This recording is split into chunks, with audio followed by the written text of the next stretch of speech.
Okay, hello everybody. Welcome back after a week off. Hope everybody's doing well. Not seeing anybody in the chat just yet. Let me just double check my other window here. Okay, yeah, we got a few viewers, but quiet lurkers looks like no problem at all. Hope everybody's doing well. Let's see here, get my stuff back in order. Okay, looking good. Oh, hey, there's Mr. B, GG Jolteon, Silent Echo. Welcome everybody. How you guys doing today? Let's see here. Yeah, back with the Shadow Ninja. It's been a couple weeks since I played. Actually, I did get through the Griffin part last night, and I'm glad I skipped that and didn't do that on stream because that was really buggy and really weird. Just waking up, actually, Silent Echo. Okay. Sounds like you got a little bit of a sleep in. That's good. We got a lot of foliage growing through these cobblestones here. All right, so what are we doing here? Yeah, so I did get through at least that first part of the Wish for Wings. This is where we went and met the Griffin. The Griffin, like, immediately grabbed the girl and tossed her into a tree. Where she immediately kind of bugged out and started floating up and down. She's still talking to me and everything. Did have a fight with the Griffin, but the Shadow Mage is so powerful that I was able to kind of kill him like immediately. And then he was just kind of sitting there on his perch with like no health whatsoever. I just keep wailing on him. Finally, some kind of script or something kicks in and he flies off. I think it was supposed to be a scripted event where when you defeat him, he flies off kind of like Alduin, but I kept just immediately like deleting his health bar as the Shadow Ninja does. So finally he flew away, and now we're at a point where we have to wait for the Griffin to return so I can slay him. And I think that's just something we either have to go through some more quests for this, or we have to wait some in-game amount of time. But for now, that's kind of on hold. So what I'm doing right now is I'm working on this From Dust quest. We gotta speak to Necromancer, or we have to follow up on some kind of Necromancer threat by speaking to the priest in Evermore. And that's where we're at right now. We're right outside Evermore. If I remember correctly, it's been a long time since I've played this mod. Before the guards are gonna let me in, they're gonna make me do some stuff. So we'll get started on that. Let me catch up on chat here real quick. GG's doing pretty well. You still doing the collab with PC Outcast on Baldur's Gate 3? I haven't been around for that just because I haven't gotten to play the game yet, and I don't. I'm trying to avoid spoilers as much as possible, even though that's becoming more and more futile as I go.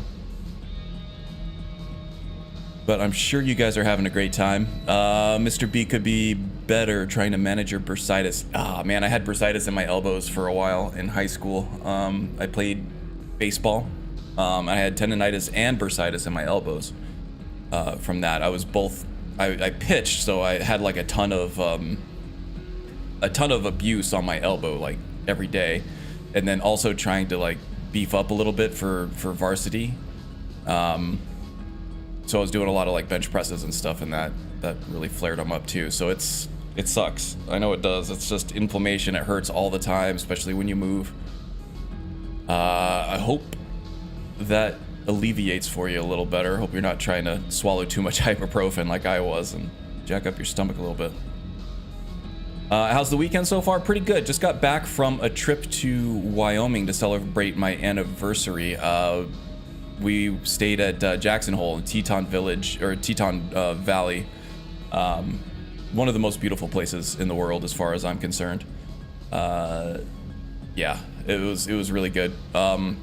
We took our old aging 13-year-old dog with us, so it was kind of a lot to manage her on a road trip. Constant rest stops and everything, but we were really glad to have her along with us. And it actually like snowed pretty much every day in Jackson Hole, which is weird because it's freaking May, right? But it was nice to get out of the heat and get some more like winter weather in our veins before we head back down to sweltering hot Arizona. Yes, it is definitely beautiful out there.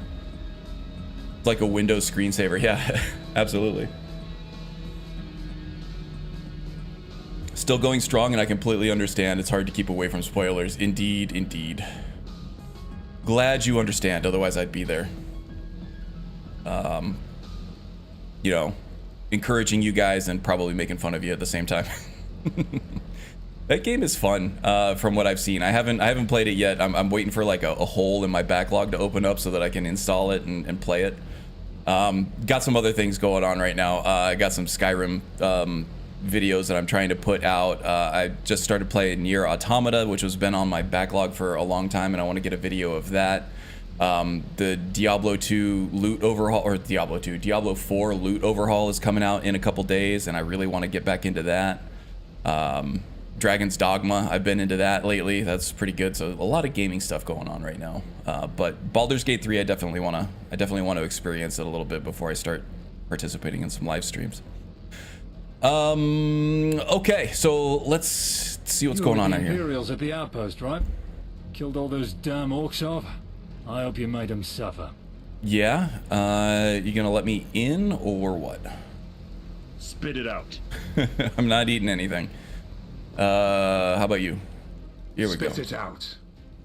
How are you dealing with the plague? Sure. Scorched near every sickly horseman we've come across. So yeah, we're managing. Okay, kind of scorched earth mentality here. Another 2 for every one we light up. I'm playing a ton of Nier Automata. Hey, that's crazy. I'm thinking of restarting and recording videos for it. It's a special game. I have some nitpicks about it, but overall it's a classic for sure. One of the more modern classics, but definitely a classic. Anything we could do to stall it? Okay, any help in the meantime? How convenient. Yes, friend, we do need some help. A lot of quests in this mod, like are little content with side rotting quests and away things to in some do. hole. They're turning vicious, lashing out and coughing their lungs out to anyone who draws near.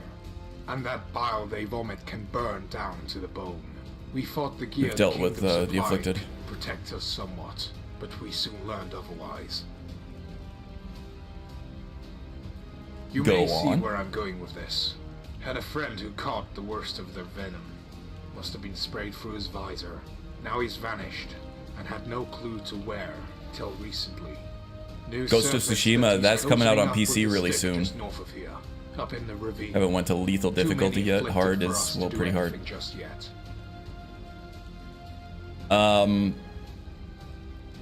Yeah, Ghost of Tsushima seems pretty awesome. I have the director's cut. I'm gonna keep looking at my shelf where I keep all my games. I have a hard copy of the director's cut for PS5. That's coming on PC soon. I'll probably end up just playing it on PC. Now all we need is some information. Get him to spill his agenda. And as you should expect, you're not going to go barging in there with sword in hand. So a friendly talk, all we ask. You capable of that? Yeah, I can do that. Sounds like you have not been able to restrain yourself from that, but I think that the Shadow Mage being a vampire is in kind of a unique position to be able to go talk to these afflicted without actually getting afflicted himself. Gift of the gab, not gift. I think at this point we're also Keep probably it calm, we'll go champion of smoothly. Periite too, And so if we that probably have option's not immunity open, from these Then take afflicted. Pop the flare if you sense trouble high enough so we Be can see. Rising, that's another I'll one that send just boys came out over that to looks cover really, your really side. good. That was in early access luck. for like over a year, I think, and people really liked it even early access. So that's another one on my radar. Too many good games to play, man. Too many good games. Mage Light. Keep safe. I don't think we're gonna get in trouble. But we'll see. So they didn't actually mention not being able to get into the city. Let's see if I can... Now, imposing gate before you is sealed tight. The adventurers that are guarding these walls may be able to unlock it through coercion or favors. I don't like how they said favors there. We do like to suck blood, but not other things. You're playing V Rising right now, and it is 100% worth it. Nice. I might have to check it out. Damn it. My backlog moans for another few months. All right, so let's do these favors for the guards.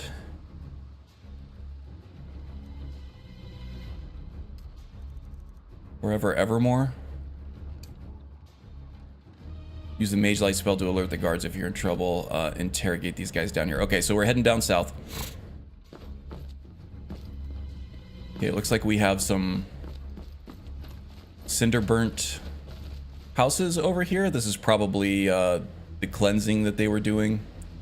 They were talking about with the afflicted.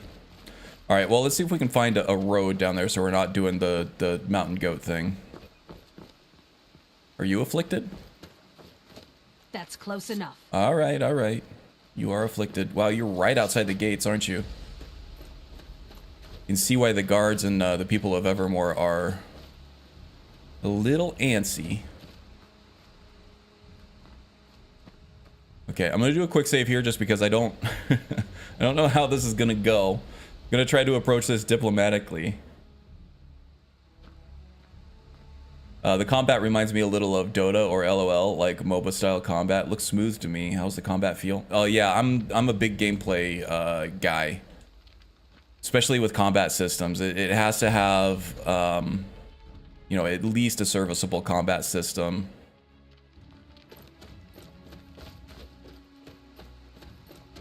In order for it to stick for me, I got to be compelled by the gameplay itself. Usually the story and dialogue and stuff is not enough to keep me around. Hey James, welcome, welcome. Glad to see ya.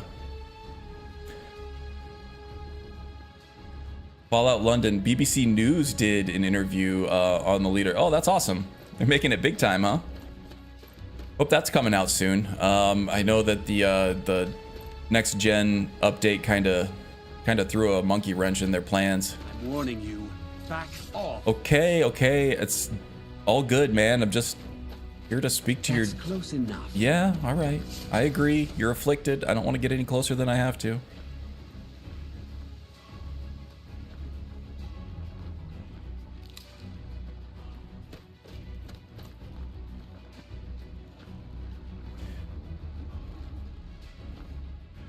Oh, they did roast BGS probably for the update. That ended up being kind of borked anyway. Yeah. Okay. Take me to your leader. All right, it seems like this whole village here still has a bunch of afflicted. It looks like the Evermore guards tried to cleanse the place by burning some of these places down. But it looks like the afflicted are still here. And they're kind of pissed off about it. All right. Guess maybe I'll have to do some rock hopping.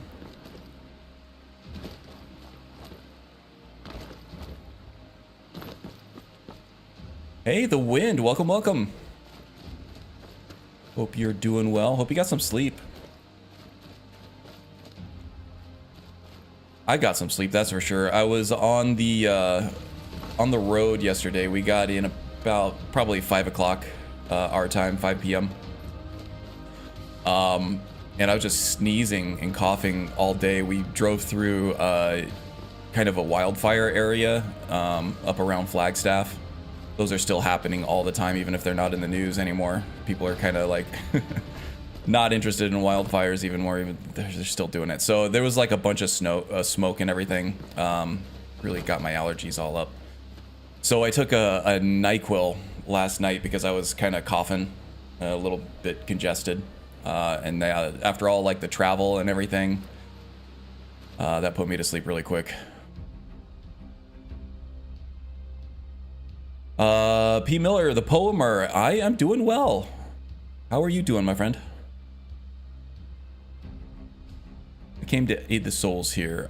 Give us one good reason to believe a word out of your mouth. Well, the priests are conducting charity missions and the kingdom are reeling back those flame mages in an attempt to stop this chaos. This is a lie. I don't have any other... Oh, here we go. Honestly, I don't care. I just need to see your leader. Stop me and it won't be disease sending you to an early...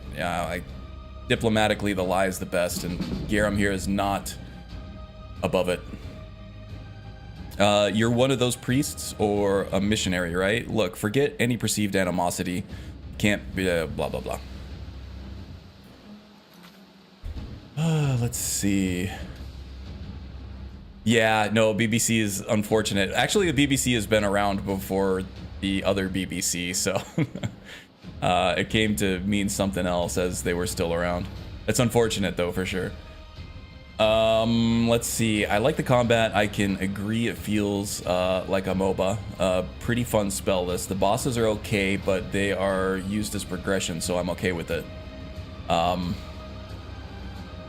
love the survival aspects with the base building. That's kind of the thing that that puts me on shaky ground. Is like it kind of makes me a little hesitant to play it as the survival stuff.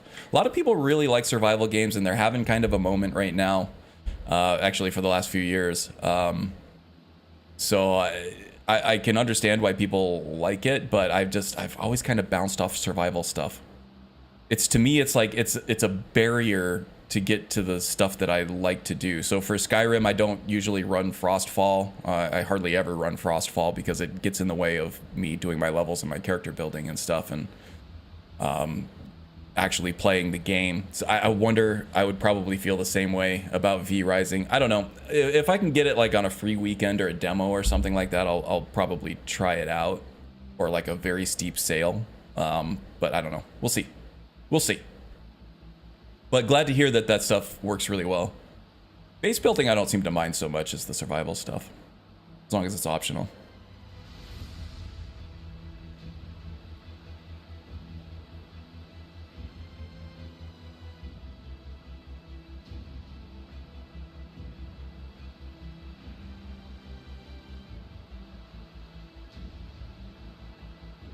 Don't mind survival aspect, just makes for more interesting gameplay. Too much work through gathering resources. Takes so much time. Gameplay is what draws me in. The arcade style action game. Yeah, me too. That's kind of where I am too. Although I do like all kinds of different games. Need something? No, you already helped me out. Thank you very much, sir.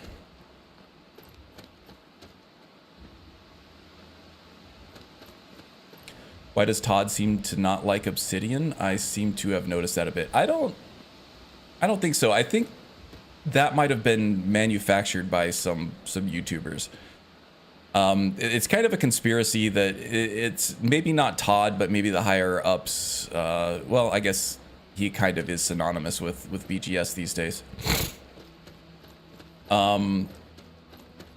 So the story is that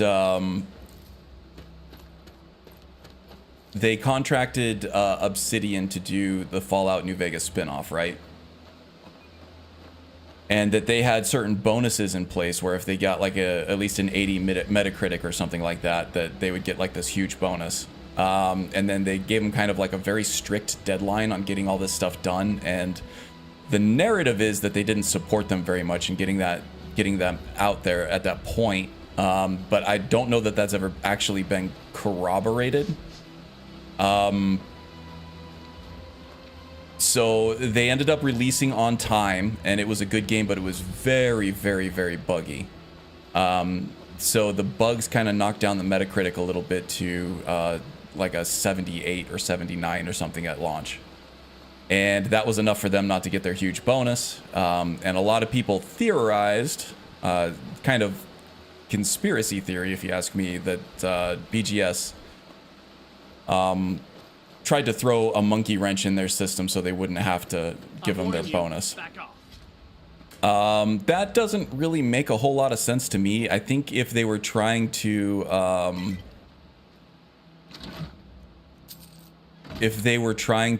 sabotage the project, it would probably have launched to a lot less than a 79. I would feel like if they were trying to avoid giving them that bonus, they would be a lot more sure of it than giving it a 1 or 2 point leeway, you know. I don't know.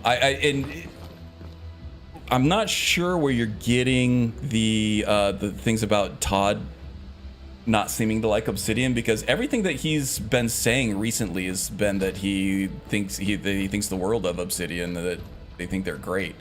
just for whatever reason, they just seem to jealously now hold on to those IPs. They want to control Elder Scrolls and Fallout, and they seem to be very, very protective of those IPs ever since the Obsidian thing. I don't know that it's because they don't like Obsidian, or they have some bad blood because of the New Vegas stuff, or if it's just because you know, retconning things is rough, keeping lores in place and all that stuff is just harder. But I do believe that they should, you know, at least let Obsidian do another Fallout spin-off. What do you need? Or at least like a smaller game. That doesn't have to be a full-fledged Fallout or anything, but that Fallout show really blew up. BGS is in no place to spit out a game, but Obsidian is pretty good at these smaller, you know, Outer Worlds, maybe not quite AAA experiences. You know, 20, 30 hour experiences with more limited scope on their worlds and things like that. So something in the meantime, just to kind of quell the hunger for Fallout, but aside from, you know, Fallout 4 and Fallout 76, might be a good idea. I think it was always a good idea. I was sent by the Temple of Mara to see what I could do to help. You know, I was curious why we haven't seen them skulking about. So this is the guard that got sprayed. This is the guard that became afflicted. Some plot to raise this dwelling of ours. What a relief. Finally, I think the priests association have of gone through BGS to is the why I said military. Todd specifically. I could Not be often the does higher that ups lead at to good. BGS and not Yet Todd they're specifically. desperate Yeah. to seek a cure. Yeah, they're holding on to specifically Fallout and Skyrim, or the Elder Scrolls IPs very, very tightly. They don't seem to want another studio to handle that stuff. I don't know, but those IPs are valuable. I feel like Microsoft is going to pressure, you know, the higher ups at BGS to make them relinquish those IPs, Before we give up such so we can get more games out faster, which is better for the players, right? We get more diversity in the experiences of these games. We get more games more often, and I think that would, if we didn't have to wait, you know, what was it, like 6 years for Starfield, to end up getting something that was, you know, different in a lot of ways to a typical BGS game, people probably wouldn't have been as pissed off about it if it only took 3 years for a new BGS game as opposed to like 6, right? Each package that was sent over when I was still part of the kingdom. Speaking of Microsoft, dang, they are dropping studios, right? Oh, that's really sad. That is so sad, right? Keep your blood gauge up. Oh, that's for the, I thought you were talking about me. I was like, oh, thanks. No, so it's not really survival. It's like keeping your blood gauge up. The base building is mandatory, but as you progress, there are always ways to send minions out to gather resources and use them to keep your blood gauge up. Okay, that sounds a little better. It's more like a gameplay mechanic than it is actual kind of survival. Good to hear. So it was kind of the same way with Vampire Survivors. It is technically a survival game, but it is more like a roguelike. Or no, I think technically it's a roguelite. You're trying to survive as long as possible, and failing is kind of part of the whole thing. That makes sense.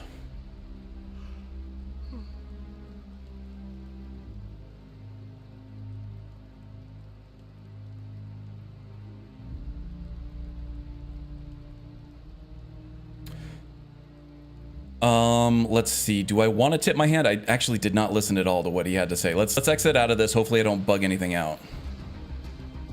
Shit. This is going to be stirring the pot a little more, which is very Breton, right? Bretons love to stir shit up. They also gave me a flare to use in case I was in trouble. Let's keep that kind of close to our chest.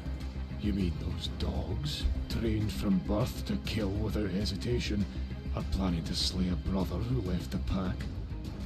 Shocked they haven't done it sooner. Maybe desensitized to death, but it doesn't mean they're brave. I knew they had the numbers to assault us before. Yet something must have changed. Most probably wood from up high forcing their hand. Alright, I'll see to it that they don't burn this place to the ground. A fighter, are we? You're full of surprises. Well, if you can wield a blade, then Oh, we got an ad coming in 1 minute if you're not on YouTube Premium or whatever, just so you guys know. 45 seconds now. If you leave any witnesses of the kingdom, get my drift. No mercy to be found out here. Yeah, I mean, people like V Rising enough that I'll try it. I probably won't pay full price for it on launch. But I guess we're technically in the launch window for it now. But people are high enough on it that I definitely want to try it out. Let's get ready. Yeah, of course they did. Foolish of me to forget, since they had. I don't know if it ever gave me a choice to side with this guy or side with the guards here. But you will. As good a lure as any. Okay, so this mod has like a ton of really good, well, it has a good selection of quests, right? A lot of the dialogue options are pretty limited. It's like, it's not usually clear which way you're going, which is a common complaint among a lot of games with a dialogue system with branching paths, right? But this seems to be even worse about it. I don't know, and I don't ever seem to have a choice between a good and a bad and a neutral option. It's always just like bad and worse, or good or not as good. And I don't know if that was by design because of, you know, just they don't want to go too broad on the different things that you can do because that makes it harder to program for or whatever. That's fair. The hell am I interacting with here? Whoops. Did I just cause the slaughter of all these afflicted? Oh boy. See, yeah, a lot of this stuff is just not clear. And it doesn't seem to have done anything. Oh yeah, it did. Yep, they're getting slaughtered.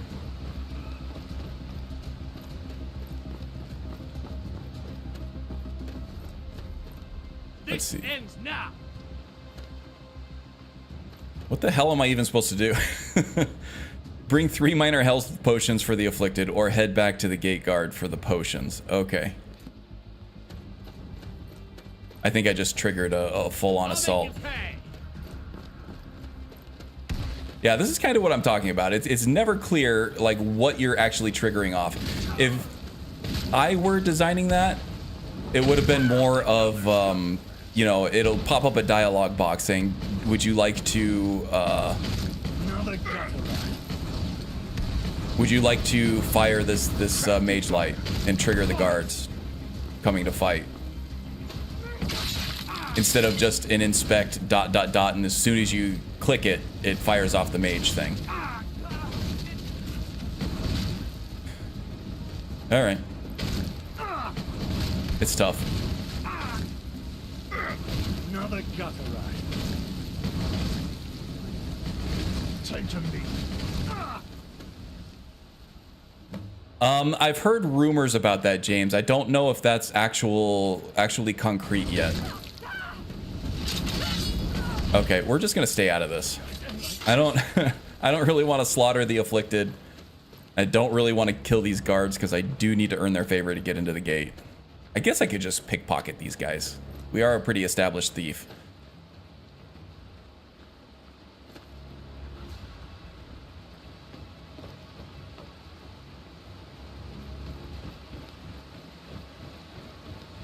So yeah, James, I'm all in favor of, hell, even like before they let go. Okay. See you, scum. All right, I gotta I gotta focus on one thing at a time here. So yeah, the Microsoft news. So okay, the topics for discussion. We have the Microsoft studio closures, which was awful. And I do want to talk about that. We also have Fallout being very, the Fallout show being very successful and creating a bunch of Fallout hype. And now, hopefully, we can get another studio to take on Fallout because BGS right now is you know, they're finishing up Starfield, which is fine. They're going to have a big announcement and a big release later today. And Starfield is actually kind of having a resurgence right now, which is great to see. And then they're already starting full bore on the Elder Scrolls 6, and I don't think anybody here wants them to put Elder Scrolls 6 on the shelf to work on a new Fallout game that they're trying to scrap together because the show took off, right? That would be a terrible idea. So we'll talk about that. But first, let's talk about the Microsoft closures. What do you guys think about that? I have some strong thoughts. So the Arcane Austin studio closure does not surprise me that much. So Redfall was an unmitigated disaster of a release, right? That game did not sell well. It did not review well, and the player numbers dwindled to pretty much nothing. They were about to do a huge new release for that game, a big patch for it before they suddenly got shuttered. I don't know that they were going to have a resurgence. Probably not. The problem, I think, with Arcane Austin and Redfall was that, okay, to back up a little bit, Arcane Austin, they were not the main team behind Dishonored and Dishonored 2, but they did provide a lot of support. Most of the team did help the larger Arcane studio, the one that did Deathloop, and the one that did Dishonored 2. They did provide a lot of help on those games. So there were a bunch of talented developers there, and a bunch of talented game devs. And then Prey from 2017, that Prey 2017 game was amazing. It was a really good game. I played that game 80 hours through. I found all the secrets and everything. It was awesome. Prey Moon Crash was kind of a smaller little roguelike adventure for $20 that used the same engine and the same assets. And it was like a masterclass in game design. So there was a lot of talent there. The Redfall issue, I think it got dictated, and I don't think this has ever been corroborated. This is just my sort of conspiracy theory at this point, that Redfall was dictated to Arcane Austin as, you have to work on this live service game because we need to be able to make more money for, shareholders and all that. And I'll get into that later. So ZeniMax Brass, ZeniMax Suits said, okay, you guys are good at making games. People like your stuff. Make us a live service game that's going to make us tons and tons of money. So Austin, Arcane Austin was like, okay, I guess that's not really our thing, but we can try. And the ZeniMax Suits were like, yeah, damn right, you'll try. This is what you're doing. Otherwise, we're gonna let you go, and we're gonna replace you with somebody who will do it. That alone, reportedly, and I think this has been corroborated, but as that Redfall project got delegated down to them, a lot of their senior developers, a lot of their senior talent, a lot of their best people left because they knew that was the beginning of the end for the studio. They're gonna force us to work on this live service game that nobody here has any experience with, and we don't want to work on something like that anyway. We want to do single player immersive sims. So peace out, best of luck to you. I'm gonna go do what I want somewhere else. So that probably alone caused a huge dip in the quality of Redfall, right? And it was apparent to everybody who played Redfall that this game was set up for microtransactions and loot boxes and things like that. They just never got to a point where the game was good enough to actually justify, monetizing it in that way. So yeah, the game came out. It was terrible. Everybody hated it. They couldn't monetize it how they wanted to. So, all right, what do we do with this studio? We have this smaller studio that has very little of the Arcane DNA left. We got to shutter them. Not their fault. Probably ZeniMax Studios' fault, right? ZeniMax Online Entertainment, the parent company of Arcane Austin and BGS and all the other folks. Really sad to see that because Prey was completely awesome. You knew there was still some magic there. But because of what the ZeniMax Suits did, they just weren't the same studio that they were for Prey, which is really sad. The one really WTF moment was when they closed down Tango Gameworks, right? Tango, they had some middling success with the Evil Within stuff. Shinji Mikami, which was the visionary that came up with the basically invented survival horror with Resident Evil. He was the head of that studio. So they had some kind of middling to pretty good success with The Evil Within. It was received fairly well as a good alternative to Resident Evil and other survival horror games. Like, you know, Silent Hill hadn't been made in a while. It was like a good way to scratch the survival horror itch in ways that Resident Evil is like. If you got sick of Resident Evil 2 remake or the newer remake games and stuff were absolutely fantastic from Capcom, good job. But at some point you get sick of it, you want something new. But if you love survival horror, there was nothing really else to go to except for older Silent Hill games that you've probably already played to death as well. So that kind of scratched a survival horror itch that a lot of people had. Not a huge financial success, but I think they had some moderate success. They made some moderate profit. And then Hi-Fi Rush came out, blew everybody's socks off.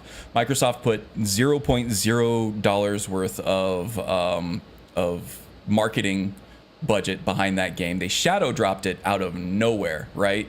And it became a huge success. It had like 4 million concurrent players on Game Pass at one point.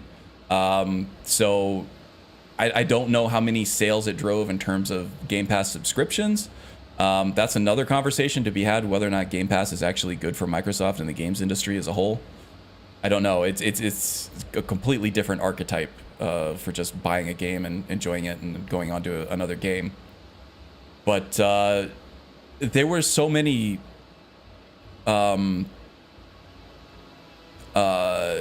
contradictions between what the Microsoft higher ups said that they wanted and how happy they were with Tango Gameworks. And then just to completely shutter them out of nowhere, that was completely bizarre. It won a bunch of awards too. It was critically acclaimed. Players loved it. Sometimes the critics and the players don't agree at all on a game, and you get these like widely divergent review scores between players and critics. Hi-Fi Rush was completely loved by everybody who played it. I think the biggest problem with Hi-Fi Rush is it came out alongside Harry Potter, which was one of the huge juggernaut titles of last year, despite everything. So yeah, that one hurts more because that game was charming. It was brilliant. It was new when a lot of AAA games are becoming homogenous. It was more of like a AA game, but it was like this novel new experience that was awesome and charming and amazing in every way, and everybody loved it. And apparently, by all key indicators, is what the sort of Microsoft financial guru, I don't really know his title, somebody Greenspan in Microsoft. He was like, actually, this was a breakout hit on every key indicator for us. And, not even a year later, they shutter the studio. And then right after they shutter the studio, somebody else from Microsoft was saying, yeah, we need studios that can give us smaller titles that give us prestige and awards in order to increase our standing. That's exactly what Tango Gameworks did with Hi-Fi Rush, right? So it's really a head scratcher, and it's a heartbreaker too, because it would have been really nice. Apparently they were pitching a Hi-Fi Rush 2, which I guess was going to be a little bit bigger of a project, and they were asking for more people for it, which might have been the nail in the coffin for them. But still, this is very, very bad for players, because shuttering these studios means all that talent will never get to produce another game for us again, right? All that talent that gave us this amazingly charming, surprising, new, novel game, they got to go do something else somewhere else, right? So yeah, that's it. So, like, what's the problem here? I got a lot of thoughts on that too, and there's nothing that's going to be concrete, right? But a lot of it, to me, it has to do with this huge market economy that we have here in the United States, where these higher ups like Phil, what's the guy's name? Phil Spencer at Xbox, he's catering more to the shareholders than he is the gamers, because that's where he's seeing most of his, it's not revenue, but it is dollars that he gets to spend on his business and pay people with. That's coming more from the shareholders and the market than it is coming from revenue from gamers right now. So he feels beholden to cater to them. Also, it's the shareholders who get to decide if he gets to keep his job or not the gamers, right? So this is all very much skewed towards shareholders and very much away from gamers, and that's sad because shareholders just want nothing but live service games over and over and over again because, you know, they're more worth the risk. If it's going to cost, you know, $500 million to make a game, they need to be making money hand over fist every month for years to come. You don't get that with a single player game unless you're implementing something like Creation Club, which I know everybody here hates, but that's what's keeping BGS going and making more games, because that's what makes the shareholders happy. It sucks. That's the way it is, and it's in my opinion, it's all because of, you know, shareholders, market economy, where you're getting more dollars from shareholders and the market than you are from the people who are buying your product. Ultimately, the product's gonna suffer for it, which means the people making that product is gonna suffer for it, and the people consuming the product is gonna suffer for it.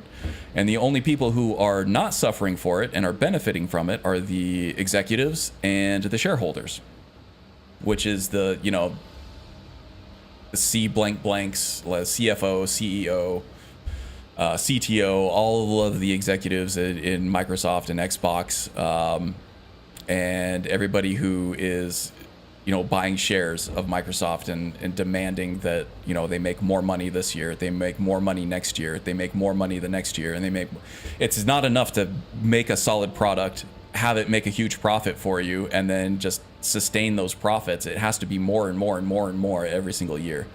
And yeah, the gamers suffer for it, the developers suffer for it. I don't know how to change it at this point. I think the savior is going to be our, you know, off-seas, you know, CDPRs. As long as they can stay independent, we're going to get good stuff from them, even though they had a debacle of a launch with Cyberpunk 2077. Yeah, I'm sure I have more thoughts on it that I just forgot, but that was my rant for that.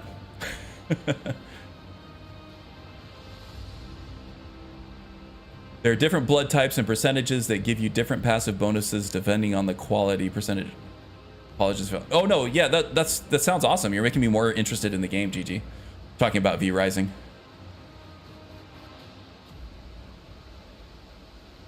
Got my info Microsoft board meeting mainly for Battlefield. That massive, they already play able copies, but they spoke about Fallout. Suggest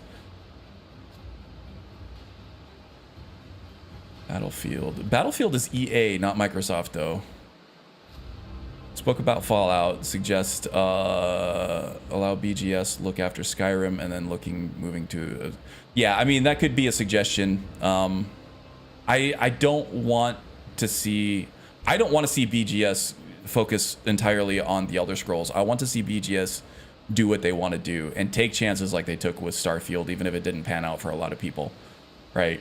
I want to see new creative stuff, and I want to see them do the things that they want to do because that's going to ultimately put out the best product. It sounds like they're hungry to make the Elder Scrolls again, and that's an Elder Scrolls that I want to see.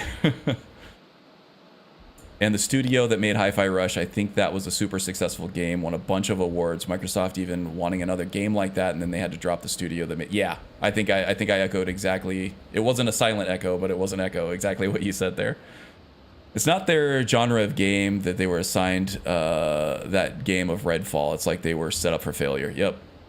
And that's happened to a lot of studios lately, where they're kind of forced to do, okay, you have to, the Arkham team, the team that does the Batman games, they had to do the Suicide Squad, which is clearly set up to be a live service microtransaction game. And they dropped the ball in a big way on that. Apparently, it's a fun game to play if you got friends. It performs well, it works well, the shooting's fun and all that, but it's very kind of bland. And it's set up so that you pay more money to have more fun with the game, right? And that's what the production, that's what the producers wanted. That's what the parent company wanted. That's not what the developers wanted to do. And that's not what they're good at. So the product suffered for it. And it became a laughingstock like a lot of others.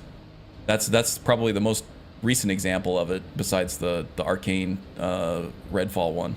It's sad. Redfall wasn't even marketed that well either. I don't remember seeing. Redfall got more marketing for it than I remember seeing commercials and stuff on just regular old network TV for it. So Redfall did get a little bit more love than Hi-Fi Rush did, for sure.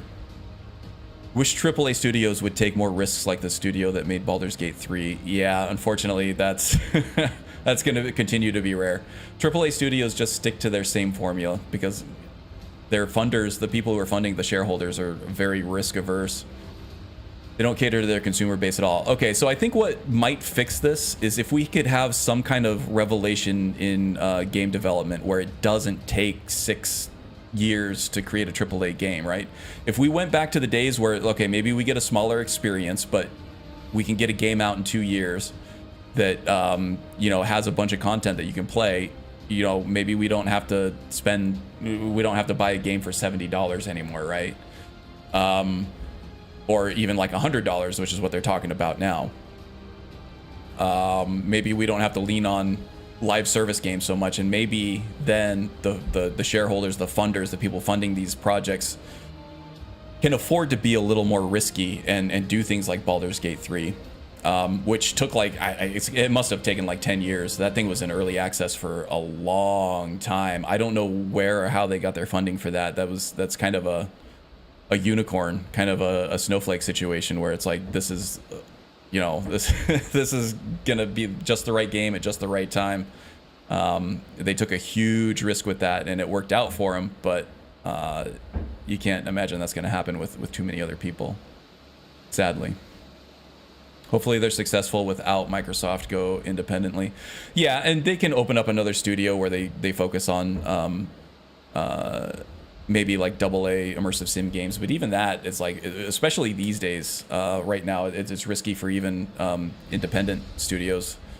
There's so many of them that so many of them just fail. It's hard to get funding, even if you're doing Kickstarter or whatever. You know, the people from Arcane, they might have enough a clout, enough of a following to do something like on Kickstarter, or maybe get some independent funding or something like that. Skyrim Explorer, welcome, buddy. Hope you are doing well. We're talking about, we're bemoaning the state of the industry right now. I mean, the bottom line is, okay, yeah, there are tons of layoffs. Studio closures suck because there's a ton of this like creative talent that's just getting canned in order for, you know, record profits to become even more record profits next year. Which completely sucks. It's completely unjust and everything. But as gamers, you know, it's still never been a better time to be a gamer, right? We have so many games that just came out last year, so many games that are still coming out this year. Most of them are really good. The ones that are really bad are pretty obvious. And then most of us also have huge backlogs of games that we can still go back to that, you know, they're not gonna meddle with too much. The Arkham games are good too, and that ruined them making that live service game. Everyone seems like they're trying to, yeah, they are, because they saw how much money Fortnite's making, and then, you know, the higher ups under pressure to make more and more money every year from their shareholders and their board of advisors. Otherwise, they're going to lose their job. You know, they have to start pooling all their resources behind Call of Duty and Fortnite type games. Lots of scam studios lately too, like that. Yeah, I don't remember the name of it either. Yep, that was totally a scam. Looking forward to AC Red. Yeah, the Japanese ninja one. That's the one everybody's waiting for, man. Oh, also Starfield wasn't as successful. Our people's the line graph stayed under 20 million.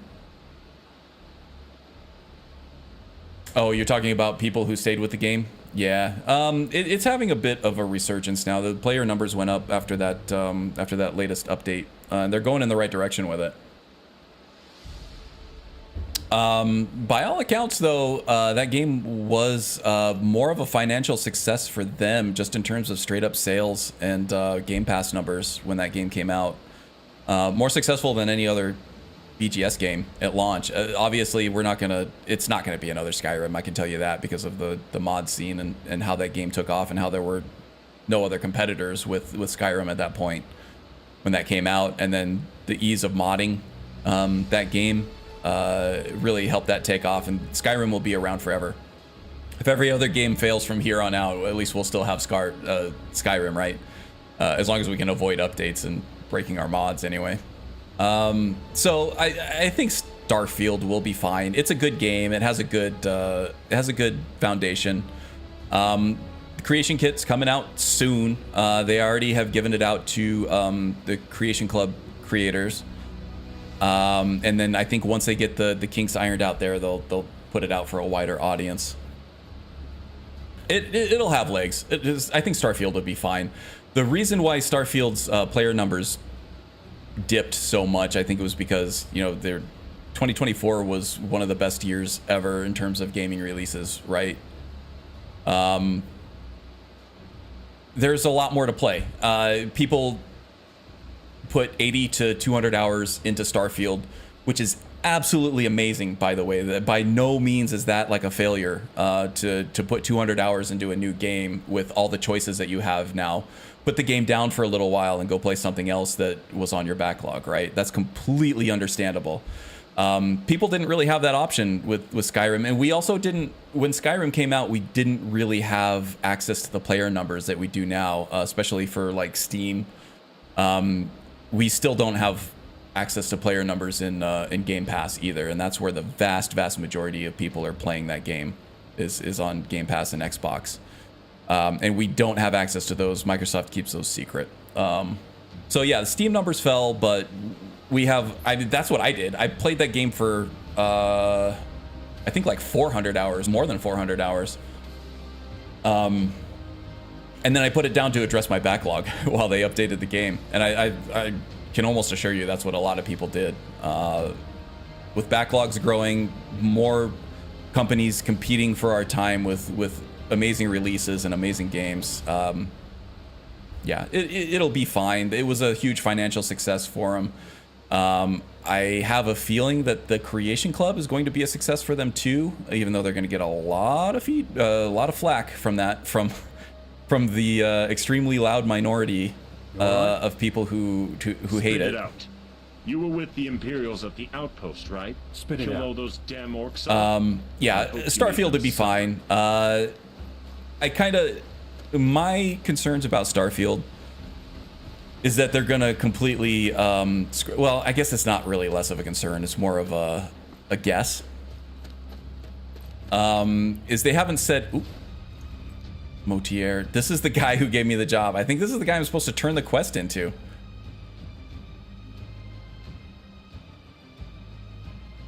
No, this was the guy who wanted me to do it non-violently. Yeah, Microsoft and BGS already made a ton of money off of Starfield. They're gonna make another ton of money off of the expansion, Shattered Space, that comes out this year. I'm excited for it. And they're also gonna make a ton of money off of the creations. As loud as we all want to hate Creation Club, they're gonna make a ton of money off of it. So they're gonna be, they're gonna be playing a little violin for us all the way to the bank. It's sad, but it's true. And that's how they're gonna survive. That's what it's gonna take the shareholders to not shutter that studio, is, recurring revenue.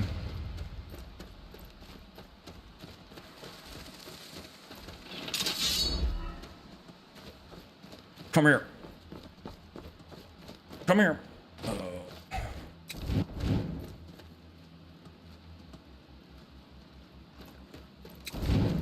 No.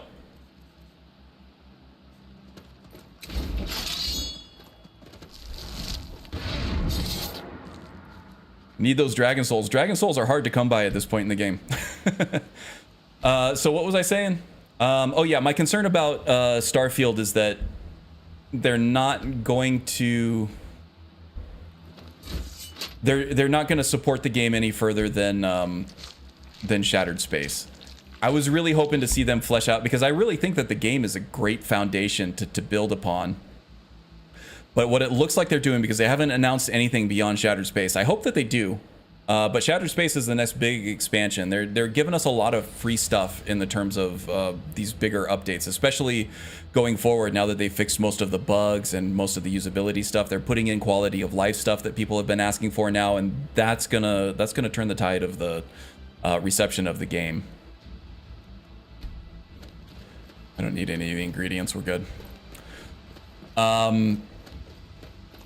But my concern with that is that they're gonna abandon official support for the game after Shattered Space and after they get to the point where, okay, it's good enough, and then they're gonna let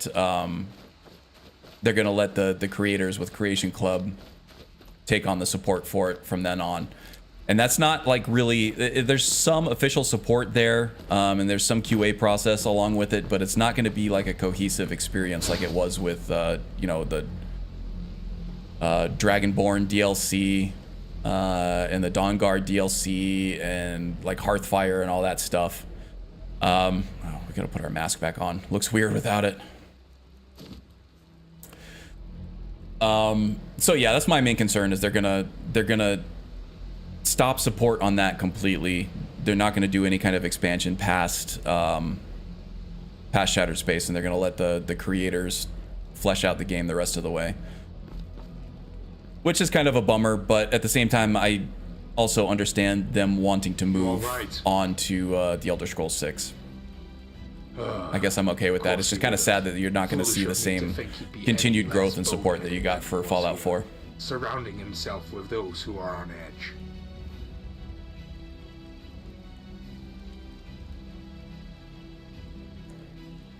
I like seeing Starfield bounce back the way it is. Hopefully they keep consumer feedback fixes like they are doing. Yeah, it needs more. What they released in this latest beta patch and what they've announced is awesome. And I'm glad to see sentiment on Reddit is getting better. Sentiment on YouTube is getting a lot better. And I love to see it, because I had defended that game very fiercely for since release, and I'm glad to see it finally getting the respect that it deserves, and the hate train kind of moving on, and people coming back to it and saying that it's actually a pretty good game. Put 120 hours into Starfield, might jump back in after some more up. Yeah, 120 hours is great for a AAA game in a year like 2024, right? How is that a failure at all? People put 120 hours into it when they're putting are unlocked. We talked about Nier Automata. That's like a 30 to 40 hour game. You can put more into it, obviously. Let's see what else. Dragon's Dogma 2, I think, is a 40-hour game if you don't do the New Game Plus stuff. Most AAA games, they're usually in the 20 to 40 hour range. 80 hours if you're really into it and you want to be a full completionist about it. Most people will put the game down, never play it again, and they don't consider that a failure, right? That they only put 40 hours into the game, or they only put 80 hours into the game and had a good time and moved on. For some reason, I think people expect, well, I know what the reason is. The reason is Skyrim and Fallout 4 and how many hundreds and hundreds of hours people put in to those games. They wanted that immediately from Starfield, and Skyrim was never like that. Skyrim was never a hundreds and hundreds or thousands of hours game when it came out vanilla. Neither was Fallout 4, Fallout 3, Oblivion. Those were all, 40 to 80 hour games. And that's how most people played them, and it was fine. But yeah, I'm glad seeing the sentiment curve back up a little bit.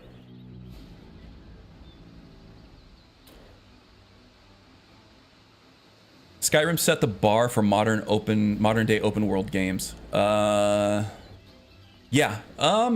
It did. For its time, it did.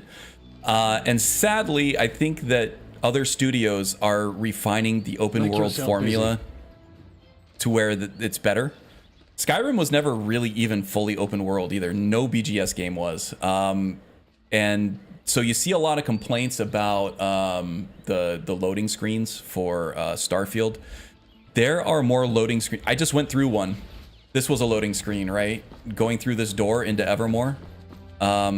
Because this city is so populated and everything, they needed a loading screen to do all the trash collecting and unload all the assets and all the resources and everything from where I was on that one side of the door to this side of the door because they needed to free it up for all the complicated stuff that's going to be in here. BGS games have always been like this. Skyrim was like this. Fallout 4 was like this. Starfield is the same. It's the same thing, but it's a little different.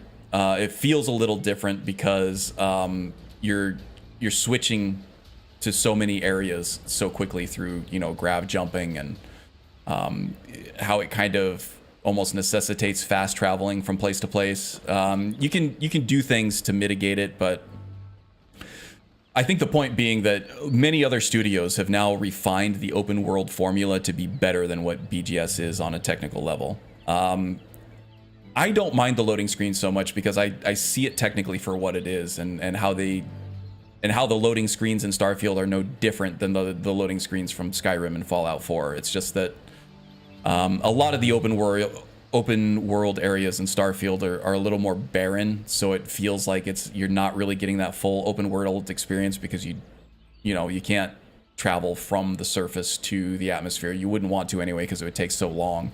You can't travel from planet to planet and experience that travel time, so the loading screens are the lesser of two evils there for sure. Otherwise it just wouldn't be fun. It would be boring as hell. So I get it on a technical and design level why Starfield needed to be the way it was with its loading screens. But Assassin's Creed, I don't remember seeing a loading screen anywhere in Odyssey, which was the last Assassin's Creed game I've played. Same with Horizon Zero Dawn, Horizon Forbidden West, not a single loading screen unless you're doing fast traveling. Ghost of Tsushima I haven't played yet, but people are saying that is like the pinnacle of open world design. Yeah, technically people have other studios have perfected the open world design beyond what Bethesda can do. But that to me doesn't mean that Bethesda games aren't worth playing, right? They totally are worth playing. They just have different technology. I don't want them to switch. I don't want them to adopt the technology from any other studio, though. I want them to keep their creation engine. That is what's keeping the modding scene going. It's very easy to mod. It's very easy to understand, get into the creation kit and do things. And that's why the modding community has thrived so much beyond just like an Unreal Engine game. I would like to see them maybe make some technical leaps with their open world streaming, so we don't have to see as many loading screens. That would be great. If they can somehow unload these resources and these assets as you move and improve their streaming. What the hell? This is crazy. All right, I don't remember seeing that last time I played this. Okay, cool. So yeah, they do have the capability of it. It's not completely impossible. It's just whether or not they have the prioritization, if they have time in their schedule to prioritize that kind of technological leap with their engine, right? They can do it. It's just whether or not that should slow down development of the Elder Scrolls 6 or Shattered Space or whatever. Probably from a shareholder perspective, it doesn't. I don't know. Especially with how fast storage is getting on consoles and on PCs these days. The loading screens, they last a couple seconds and you're through them. I guess they can be a little less immersive. But, yeah. I think Elder Scrolls 6 will be good. There's no way they'll mess that up, right? Elder Scrolls 6 is going to get panned. Just the same way that Oblivion got panned for being more simple than Morrowind. The same way that Fallout 3 got panned for being more streamlined than Fallout 1 and Fallout 2. The same way that Skyrim got panned for having clunky combat and not as good graphics as something like Demon's Souls or, you know, something like God of War. Same way that Fallout 4 got panned for being dumbed down version of Fallout 3, and the same way that Skyrim got, or that Starfield got panned for not being Skyrim in space, which Todd never should have said, because it is not Skyrim in space. It has a lot of similarities with Skyrim. It's probably more like Oblivion in space. Elder Scrolls 6 will be good. It will be a good game. I will play it for hundreds of hours, and I will enjoy the hell out of it. I just know that's the way. I hope I'm not wrong about that. But I feel like it's going to be at least the same backlash as Starfield was, at least, because Starfield was a new IP. Elder Scrolls 6 is going to be an established, loved IP, and nobody hates IP more than the biggest fans of that IP, right? It just is the way it is. It's going to be successful. Lots of people are going to buy it. Lots of people are going to play it. Todd's going to get even richer on it, but it's not going to be received any better than Starfield was, I don't think. But then we still have Skyrim. That's the big thing, Skyrim Explorer. That is the big thing. And the way the Wabbajack systems work and everything, you can completely avoid, if you're using a stock game folder, you can, the game version doesn't really matter. You kind of have a game version that they load in for you, so you don't have to do the whole downgrade process yourself. Modding will still be good. Still all good. The maps are looking really good in Starfield. That was a huge improvement, right? They went from having like the worst map system in any BGS game to having the best map system in any BGS game. Although I think there's something to be said about the understated simplicity of like a Fallout map with like the Pip-Boy, and then you have like the low res graphics on it. This looks to be the best looking and most usable map in any BGS game ever. So good job, BS. That would be sad because I'd love them to delve deeper into Varun and the Crimson Fleet. Yep. Hopefully, I think it was. Hopefully Starfield is successful enough that they'll want to do a Starfield 2. Right? They can take as much time on ES6 as they need. We can wait because we still have good old faithful Skyrim. Yeah, I kind of agree, but I would like to not have to wait 6 or 7 years for it. I would like to see it in 5 years. If they can do that. Maybe less, because now they don't have to do as many changes on an engine level. Now that they have Creation Kit 2.0, Starfield looks really, really good, by the way. I don't think it gets enough credit for the graphical leap that Starfield took over Fallout 4.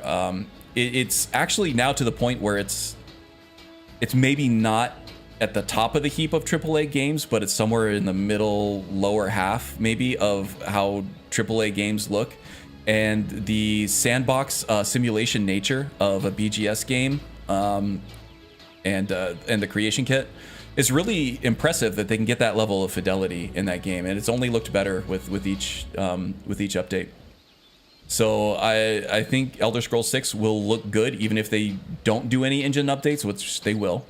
And you know, hopefully they can do something about the loading screens, which I think they will. It's not going to be a planet hopping game like Starfield was. It'll be more of a conventional open world. Like, here's your map, explore the overworld. You'll have some dungeons, and I'm really excited to see what they can do in Creation Kit 2.0 without all the procedurally generated like random empty planets and stuff like that. If they have more density of environmental storytelling and things that you can do, I'm excited. I can't be super excited about it because we're not going to see it for another, at least 4 years, I want to say, but excited to see what they do. Morrowind was more open worlds. Open cities are awesome. That's a good mod, open cities. Yeah, it does, but there are performance ramifications, and I would err more on the side of more loading screens and better performance than I would less loading screens and worse performance. That's my opinion. I don't know if that works for everybody, but that's my opinion. Modders are the future of modern gaming, I think. Glad Bethesda allowed people to mod the shit out of their games. Kudos to them for allowing that. Yeah, I agree, and that comes down to the Creation Kit. And people who are calling for BGS to move on from the Creation Kit and go into Unreal Engine, don't do it. Stay with the Creation Kit. Make your legacy modders happy. Keep this console window open so that you get the hardcore fans in. That will keep the modding scene alive, and that will add legs to your game like it did with Skyrim and Fallout 4. Don't go to Unreal Engine. Don't do it. actually stopped fast traveling in Skyrim, and you get attacked and ambushed by so much it's crazy, from vampires to zombies, Thalmor. Yeah, there's a ton of random open world events, and you actually get that too in Starfield, if you can if you can avoid fast traveling from point of interest to point of interest, and actually just do planet hopping. There are like other surveyors there. There are other scavengers that you can have conversations with and do little side quests for. It's just it's sadly too many people don't have the stomach for that amount of open landscape. And you have random encounters in space too, which are some of the best ones, even if they do get repeated. Even CDPR allows their assets to be used for mods in Skyrim, which is cool. Yeah, CDPR,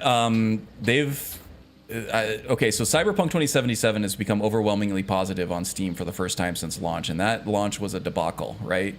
So kudos to them for sticking with their game and then, making it an overwhelming success. But they're one of those that are abandoning their own homegrown engine, which was very mod friendly, and they are going to Unreal Engine now. That makes me sad. That makes me very sad. I just hope we're not funneling into just this homogenous AAA space where everything is made by Unreal Engine. Everything has stutter, shader compilation stutter.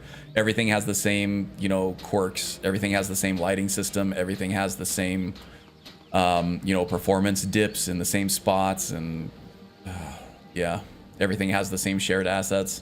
I don't like that. Give me more engines.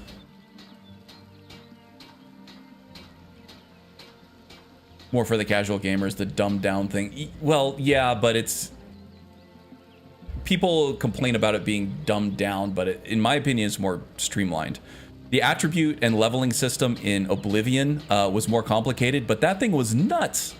Do you guys remember that? How many people remember how much of a pain in the ass it was to level up your attributes appropriately between level ups in Oblivion? That was insane. That progression system was absolutely nutters. I think they streamlined appropriately from Oblivion to Skyrim. I never played Morrowind. It's really hard for me to go back generations, especially in BGS games, because the gameplay has increased and improved so dramatically from Morrowind to Oblivion, Oblivion to Skyrim, and now to Starfield. The shooting mechanics work great. The game feels great to play. Going back to even Oblivion from Skyrim is really rough, and then going to from Oblivion to Morrowind is even worse. So if a game feels bad to play, I'm probably not going to play it. So I'm not going to go back to Morrowind, but I don't know if the attribute and leveling system was as crazy in Morrowind as it was in Oblivion, but I think that they made the appropriate streamlines to Skyrim from Oblivion. Now Fallout 3 to Fallout 4, it kind of lost some stuff. It really leaned into the perk system. The attribute system I kind of liked a little better from Fallout 3, even though it was kind of less of a huge departure from Fallout 3. Still has the same experience system, and you can kind of add more to your special attributes. A lot of people don't really know that because they kind of have hidden it, but you can spend a perk point to increase your attributes. You just have to forego your perk at that point. That was pretty good. I think I preferred the way they had it in Fallout 3 better, but and then Starfield is pretty much exactly like Fallout 4, except no, it's not. It's all perks. There are no attributes in Starfield except for health and stamina. Yeah, and I don't think there's any way to increase those directly. You have to spend a perk. You have to spend a perk to increase those attributes. Yeah, that's crazy. That's even more that might be over streamlining. We need more of a return to attributes and things like that, which I think we'll get for Elder Scrolls 6. They can't not do it. My game runs completely different folder, so I'm not afraid of any update. Yeah, there are completely bulletproof ways to avoid updates.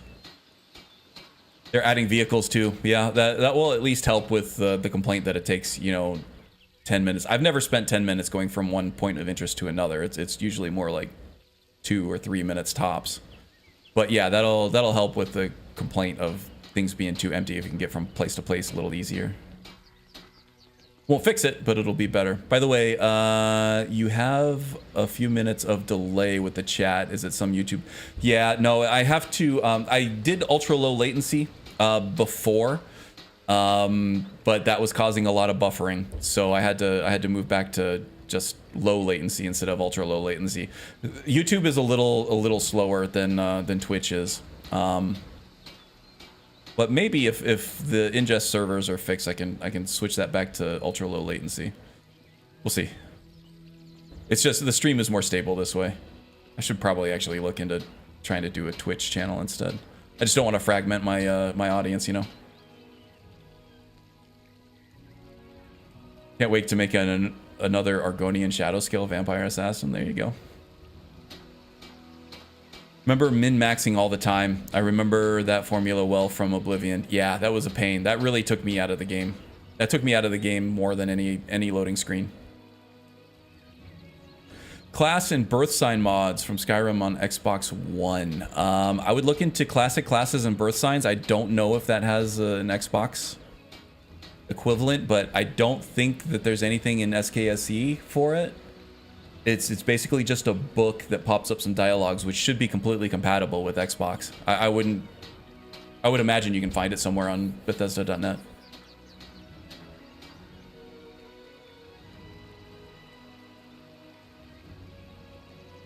Yeah, a nice scion is good, but it's not really a class and birth sign. They don't really. The Ordinator is a perk overhaul.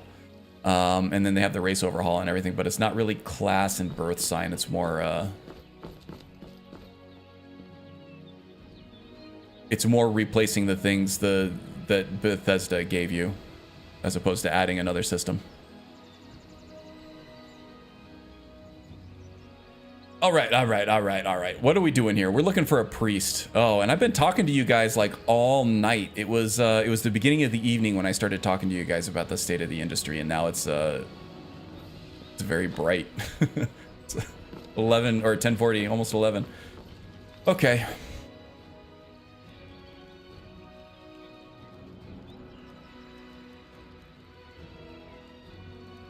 From Dust. Here we go. We got to follow up on this.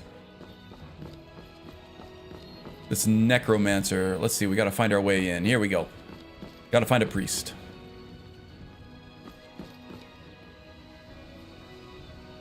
The hell? Back to Evermore here? Alright. Blood is boiling in the sun. I do have the Daywalker perk, though. This is a very high-level character I've pretty much done everything with. I do have the Daywalker perk, so it doesn't really hurt me as much as I would a regular vampire. Let me see.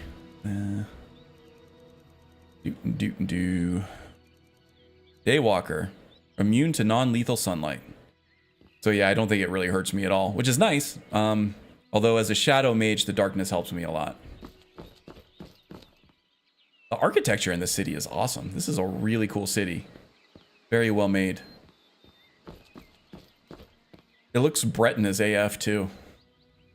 For Elder Scrolls 6, I'm hoping that we get to see High Rock a little bit. It looks like mostly Hammerfell, from what I've seen. But I'm hoping they expand it to more of an Iliac Bay region instead of just Hammerfell, and that we get to see some of High Rock. I use Sacrilege, thinking about switching to Sacrosanct.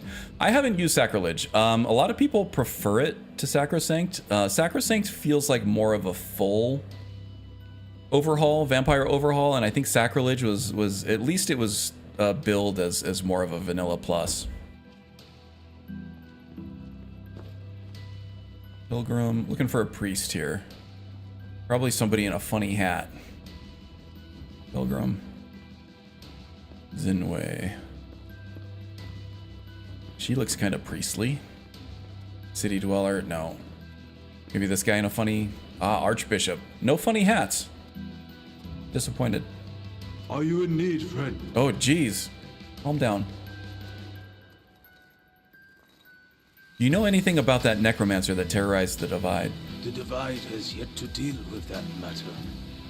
What happened to the mercenaries they hired? Yeah, I'm using Sacrosanct right now. GG. Yes. I think it's the latest version, but I can't be sure. This MO2 profile is a few years old. Though now a more startling revelation has come to the fore. That those dark mages not only inhabit the hidden crannies of the East, but on our very doorstep. How do you know this? If you can recall the Divide's priest, an elderly... I also use gentleman GBD's Revenge and or GBD's Elden Beast animation combat mod. The Bloodskull Blade won't blast out its energy beam from... Oh. Yeah, though with further inspection, that's kind of one of the worries about those combat mods, is those sort of more novel and unique weapons might not work depending on the action events that are triggered a near ancient rebel force when you attack with them. Built by our feuding forebears. Especially power attacks, because those sort of Souls-like combat overhauls and animation replacers and stuff, they have a button for power attack and then another button for regular attack, instead of just holding regular attack to get the power attack. That could very much affect weapons that have effects tied to power attacks, like the Bloodskull Blade. More sinister parties will fill their decrepit halls, as has been seen with past necromancer cults. Which I think is why so many people use Simon Rim instead of an Irim for those, because of like the spell scribe stuff. Different events that are tied to power attacks probably are going to be broken for those mods, which is why I don't use them. I side more on Irim than I do for those new fancy combat mods. I'll see if anyone dwells with them. I advise great caution on this expedition. Necromancers are the most dangerous. Yep, that's what I was just saying. That's what. Yeah, Skyrim Explorer was talking about. There's that delay. Yeah. As your eagerness itself is a sign we end up overlapping a lot with what we're saying. Pray before heading out. The gods will be needed. Sorry about that. Maybe I'll try going back to ultra low latency again, but for a few weeks it was causing a lot of buffering. I had to dip it back down to regular low latency. The gods may watch over you.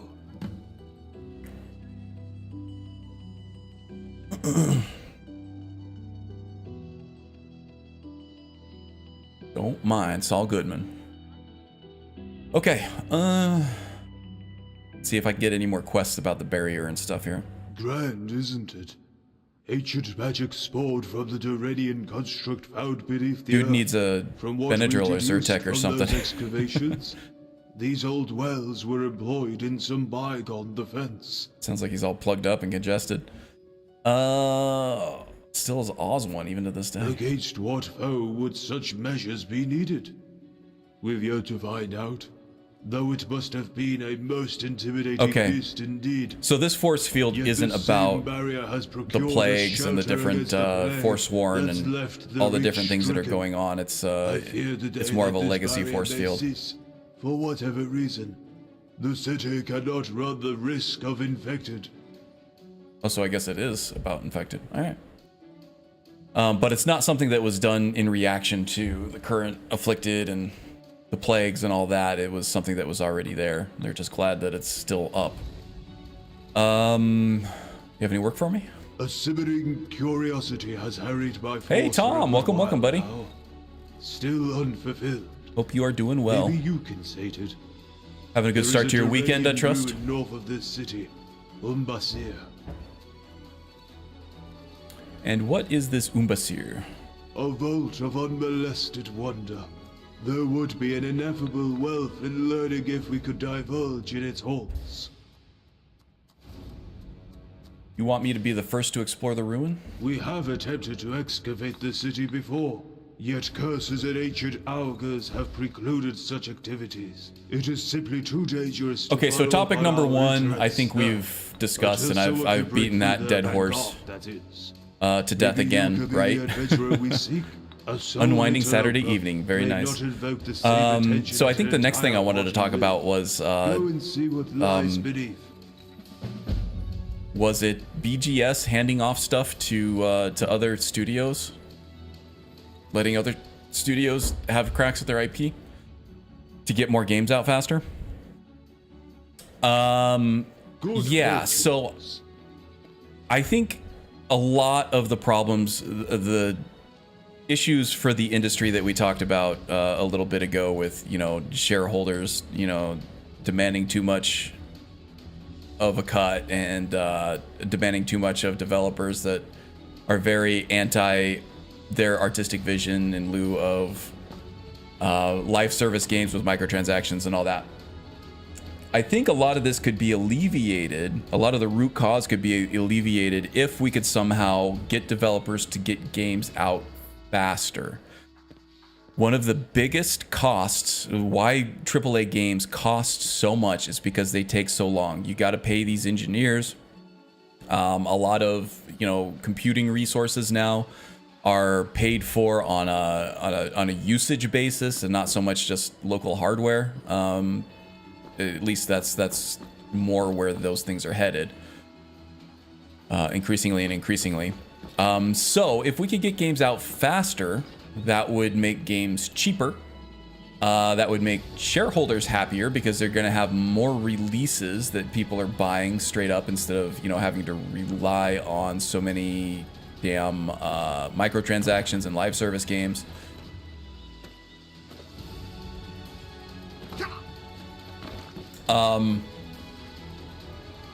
So yeah, if we could, I would be much happier. I would be very happy, actually. I don't want to see these big, huge AAA games going anywhere. But in the meantime, you could have smaller teams doing smaller experiences, right?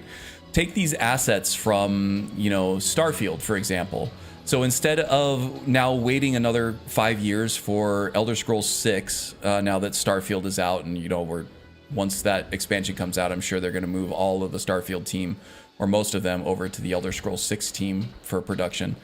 And then at that point, instead of waiting, you know, 4, 5, 6 years for the Elder Scrolls 6, why not take all these assets that we have from Starfield and, you know, make a smaller $20 roguelite game, which has just a few little areas in it, but, you know, they make little tweaks to those areas here and there.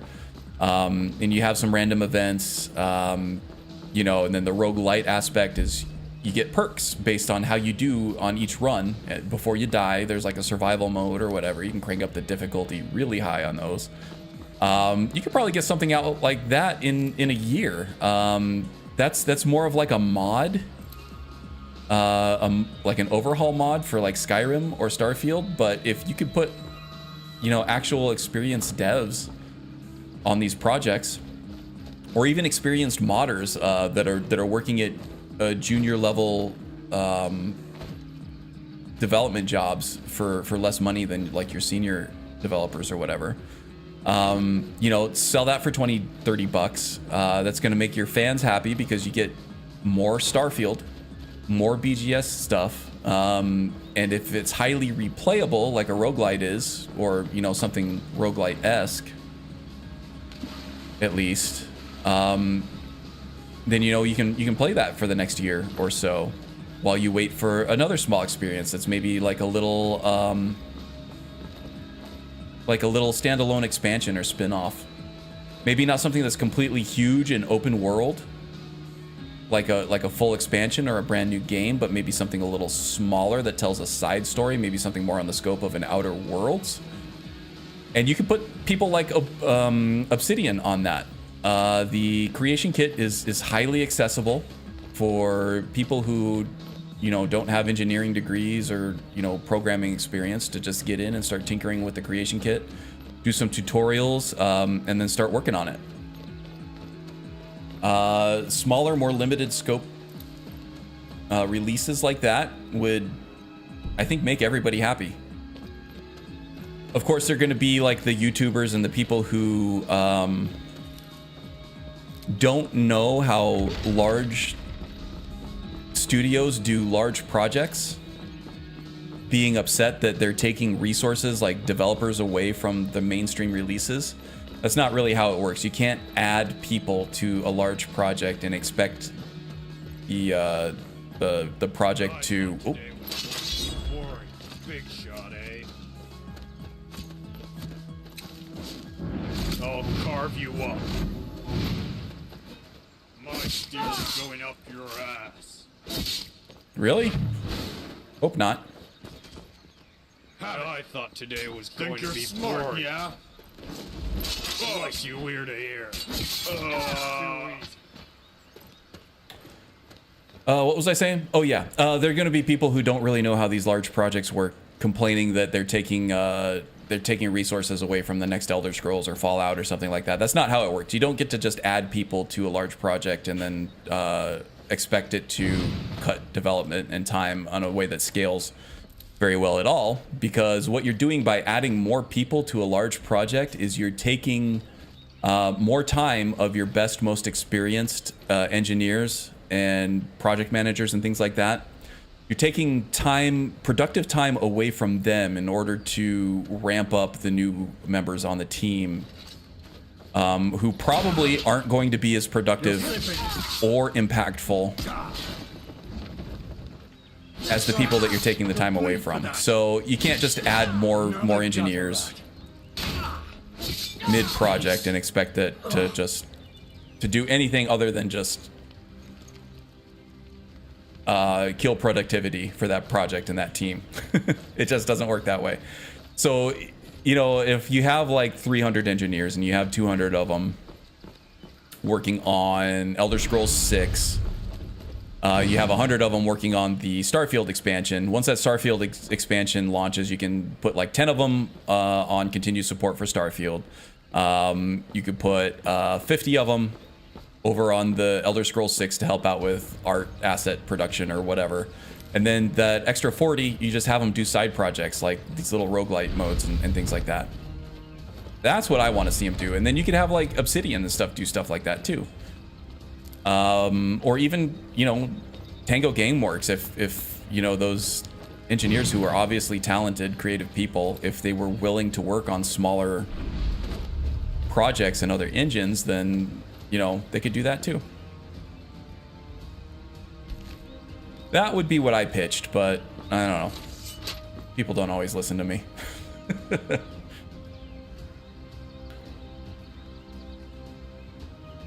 Smack talk is freaking hilarious, yeah. What combat animation mod do you use? This is XP. Oh no, this is player combat. Player character exclusive animations, PCEA, and this is the Oriental Swordsman set with that. So this mod has been around forever. You probably know of it, right? So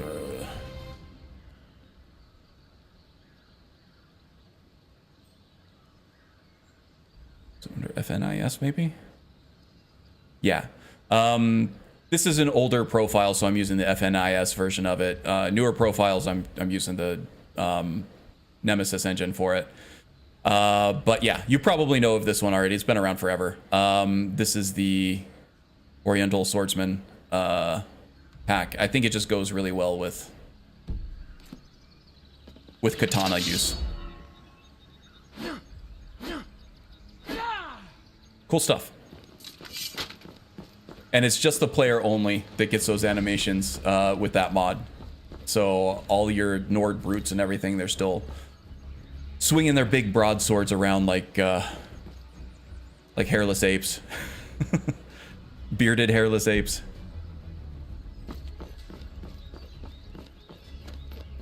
Is Karn doing naughty things again today? Today and every day. Welcome aboard, Magus. Hope you are doing well.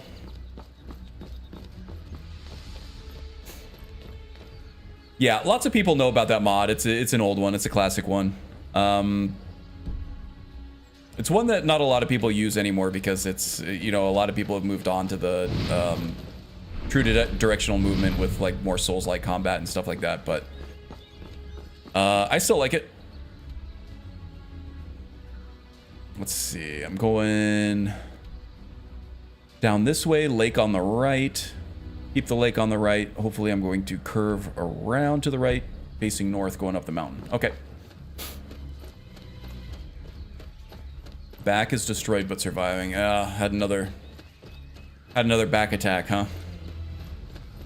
And I tell you what, all the driving that I've done, I've had back problems too. Not like Magus. Mine are completely different. I have a very long-lasting kind of chronic muscle spasm and like between my shoulder blade and my spine that is causing pinched nerves, and that causes some issues for sure. But the sheer amounts of driving that I've done in the past week for vacation or whatever has been really flaring that up. Did I get ya? Nope. There we go. Got you though. Evil never dies. These guys are tough, man.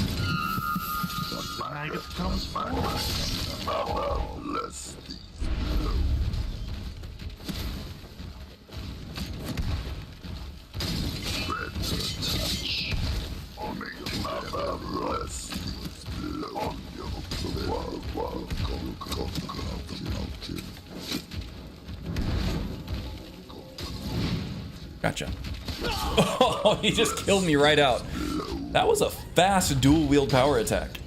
I don't know how he got that out so fast. I wonder if these enemies have attack speed buffed up. Oh man, it's probably been a long time since I saved too.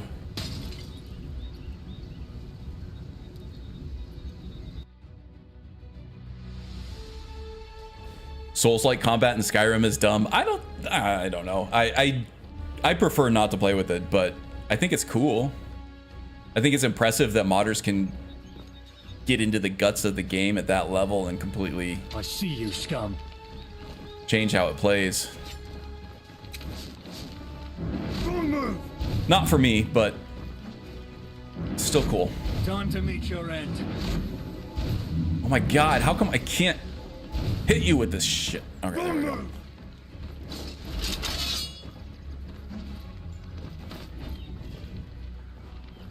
Fine, just completely ignore my bash. That's cool. I'll tear you to pieces. You're slipping.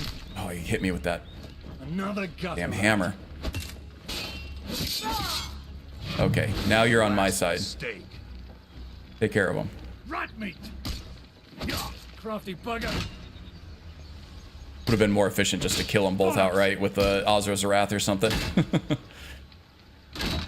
It's dumb.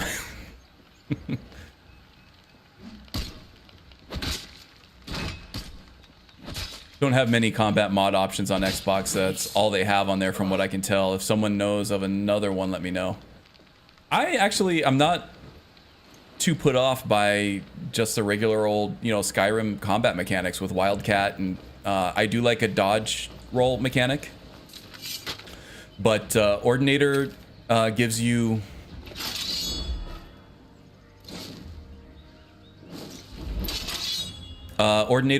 timed block mechanic, which is kind of like a, it's a watered down parry mechanic, but it gives you some kind of a timing defensive option. I gotta check my spells, see how many spells I have left.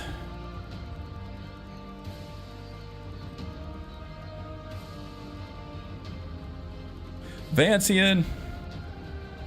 21 out of 30. Okay, I still have plenty. Tell you what, let's wait here. I actually wonder if I can feed on these shadow followers. No, I can't feed on them. I can sense Vitae though. Level 60, nice.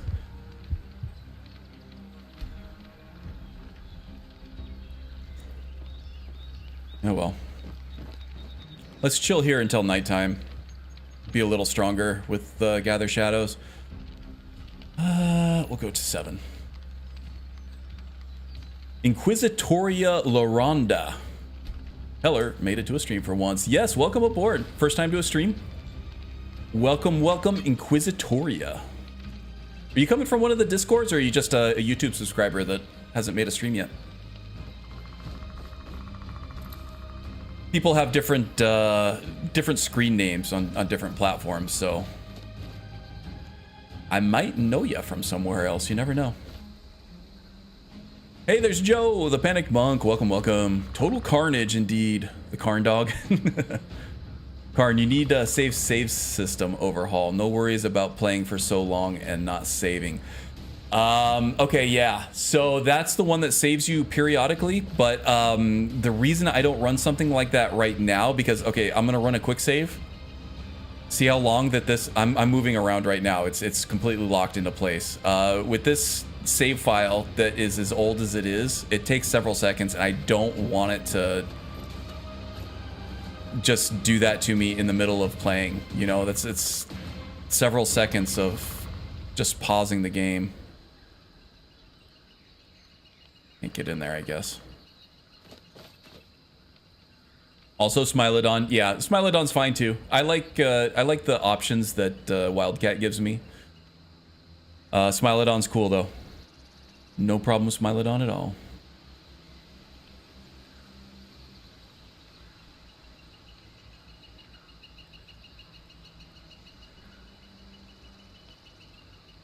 Corn dog, a little mustard, some ketchup, good stuff. Yeah, as long as you're not eating it plain. Plain corn dogs they're dry. They're easy to eat, like at a fair, like a state fair or something. But they do need a little libation.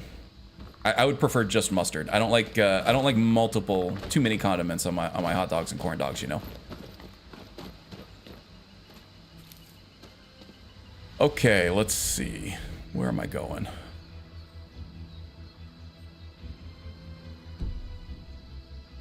The wrong way is the answer to that. Not my first year stream, just changed my name. Used to be Aurora. Okay. Well, welcome back, welcome back. Glad to see you back. Okay. I feel like I need to be more sneaky. Who is it that wants some? What about my ugly head? My head is beautiful. What the hell are you talking about? Obviously not me. You're in for it now.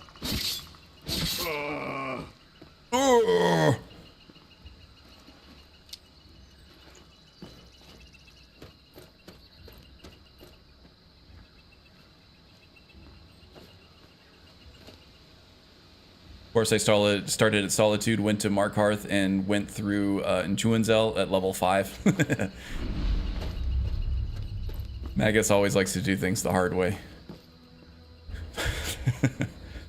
Builds character. How goes your new playthrough? So when you become better in Magic is Advancian. Ooh.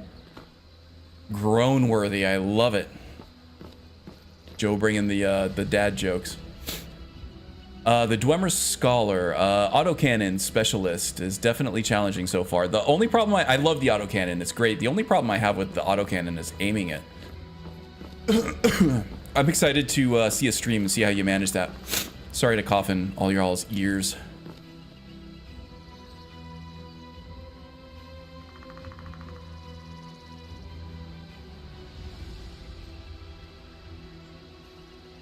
Who eats a corn dog plain? Prefer mustard as well, yep.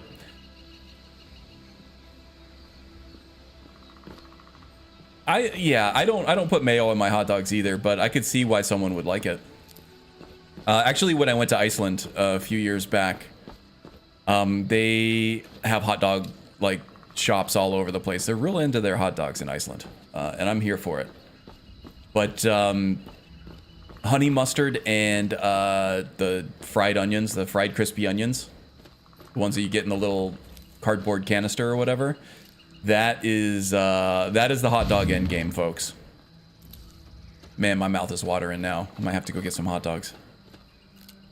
It's not really exactly honey mustard. It's like this other kind of sweet mustard that they had. I'm sure you could find it here, or like on Amazon or a specialty like foreign food store or something. I've not prayed in a while. Is it dark enough to pray? I should probably do that.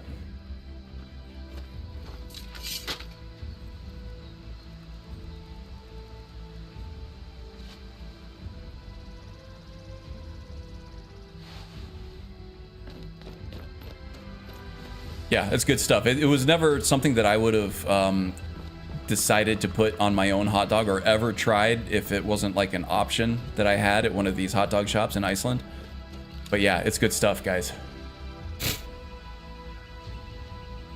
combat voice acting is killing you. Yeah, it's they go all out.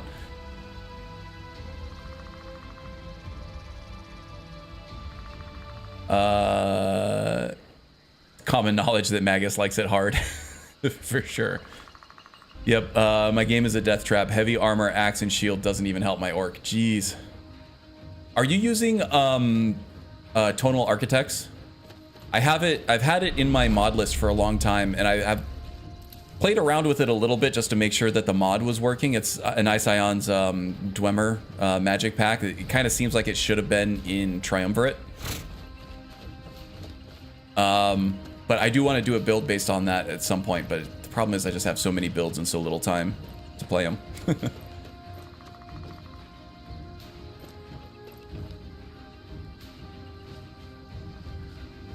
But that might go good with a Dwemer Scholar. Sweet relish and yellow mustard on dogs, or yeah, see, I can't do pickles, so I can't do relish. I'm more of just a mustard guy if I'm going to a conventional American hot dog place.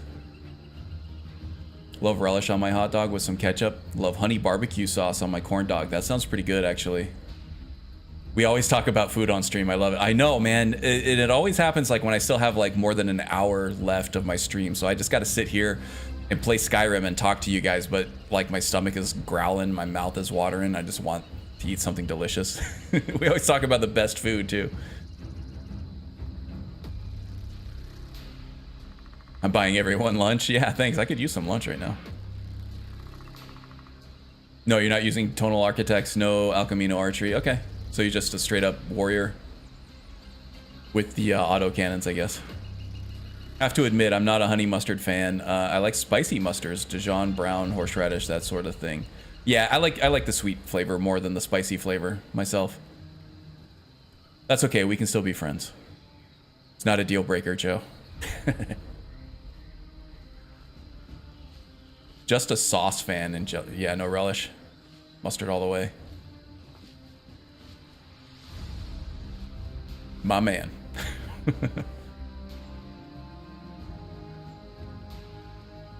Anybody who puts anything other than mustard on their dog, you're gonna punch them in the hot dog.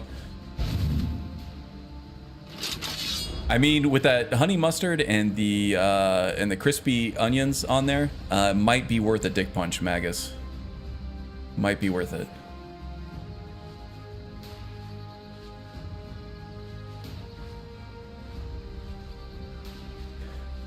Depends on the relish for me. Again, I'm not a fan of sweet relishes. Yeah, I think a lot of people who like pickles don't like the sweet pickles. Mother. The darkness. Frail flesh. Frail flesh. Mother. Oh my god. Run away.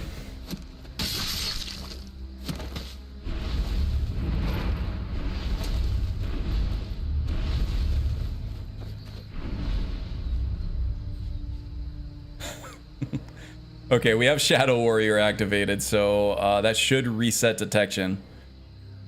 Okay. You know, if I were going for full meta on this build, I would have done a dagger instead of a sword. Daggers are silent, swords are not, so as soon as I killed that guy, it alerted everybody else.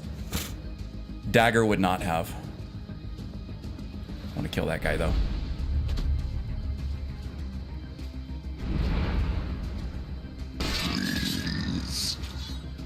Oh, yep. Saw me immediately.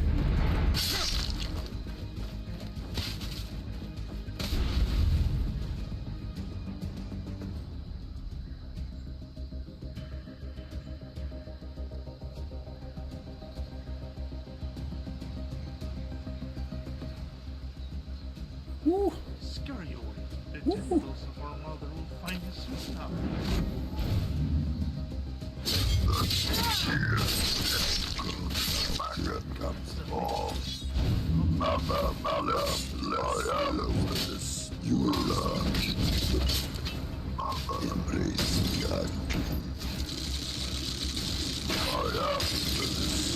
There we go.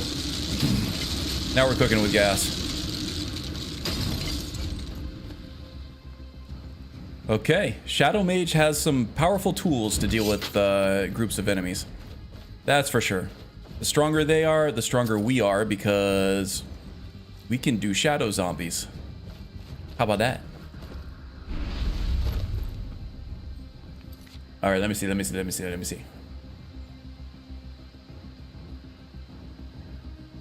We'll stay away from charged topics like condiments.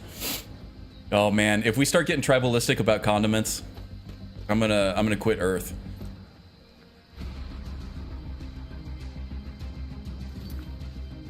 Playing on Master right now. Haven't jacked it to Legendary yet because I haven't gotten full Dwarven Heavy at Exquisite level. Around 400 AR, still getting 2-shot by certain enemies. Yeah, that beat away. Playing vanilla Skyrim on my PS4 with all the CC things. Forgot how just simple and smooth that vanilla gameplay kind of is. Yeah, I mean, there's still something to it, right? I do play vanilla Skyrim on PlayStation 4 and on my Switch when I'm out of town. I wouldn't say it holds up to a modded Skyrim at all in any way. It doesn't really hold up to other AAA games in that aspect either. But it's still fun, right? It is very simple. For me, vanilla Skyrim without Ordinator, it's just everything kind of funnels into 2 or 3 different builds that are effective on high levels. And then even on lower levels, some of the more nuanced builds don't really feel that different. So if I were to pick one mod that I could have to play Skyrim, it would be Ordinator, because that kind of that does a great job alleviating those homogenous builds where everything just kind of feels the same. It's like all warriors just kind of feel the same, all archers kind of just feel the same, all sneaky characters kind of just feel the same, all mages kind of just feel the same. Once you get Ordinator involved, it changes up gameplay in a way where these builds, if you're not, using mods that just give you all the perks so you can take all the perks and be everything, it kind of forces you to specialize in certain ways. And then all of a sudden you have mages that, like, a pyromancer is going to feel a lot different than a cryomancer, is going to feel a lot different than an illusion mage. And you can have like an axe warrior is going to feel a lot different than a dagger warrior or a two-handed warrior.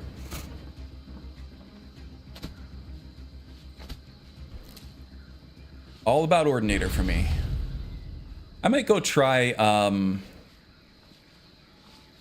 like Vocrinator Black, and those things that they have most of the stuff from Ordinator in it, and then they have a lot of the stuff from Vokri and maybe some Simon Room stuff in there too. But in my opinion, Ordinator hits the right balance between like not being too much but also giving you plenty to chew on in terms of buildcraft.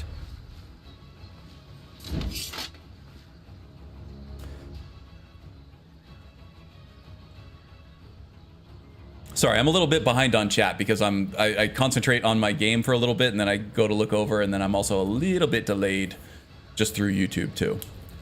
So I'm not ignoring you. This takes me a little while. You're assuming they have a dick to punch, and I assume chili dogs are, well, yeah, if you don't have a dick, you probably do have ovaries though, and that hurts a little bit too. Punch to the dick, headbutt to the ovaries kind of achieves the same thing. Someone sounds like a death metal screamer, one of the enemies. You are really fixated on these on the enemy voices, aren't you? I love it. It is pretty funny. I assume everyone has a dick to punch. I'm 97% right usually.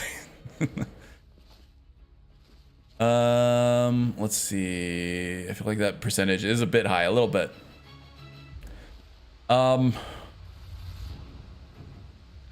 Quit feeling characters, that's weird.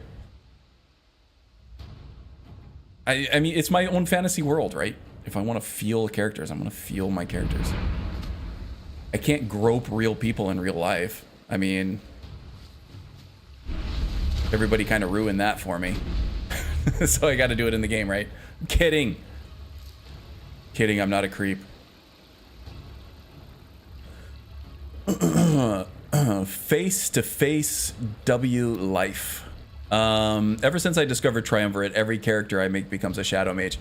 Yeah, I mean, he really nailed it with the shadow spells. I feel like Triumvirate could use one more kind of balance path, just to refine the gameplay a little bit. Some spells need a second look, I think. Like the reveal secrets shadow mage spell, that needs to be a concentration spell, not just a fire and forget spell that its effective time scales with your alteration level. That's ridiculous. Then you're just gonna have those glowing things all over the place all the time, and there's not really any way to get rid of them other than like a sort of dispel spell that you cast on yourself. Sorry, my allergies are killing me today. And welcome aboard, Face to Face. It's not a screen name that I recognize. If you're new here, welcome. Glad to have you.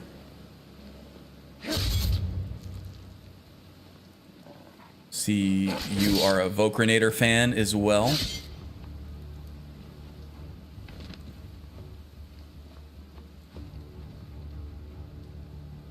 Have you noticed that the Gather Shadow spell makes it almost impossible to use a bow? In what way? Because of the obstruction that the spell effect causes to your vision, or because it triggers enemy detection?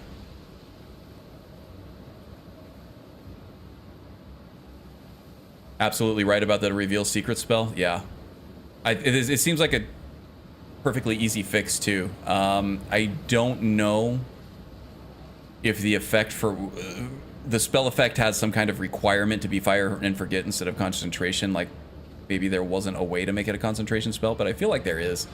And somebody as experienced with modding as an Ice-Ion should not have any issue with it.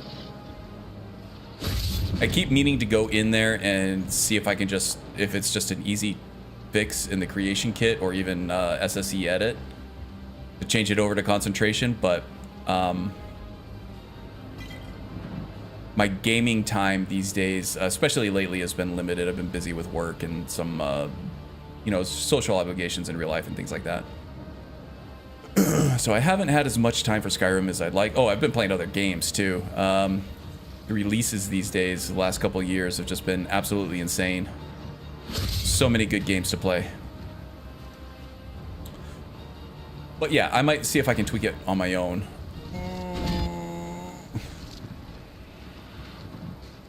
Ooh.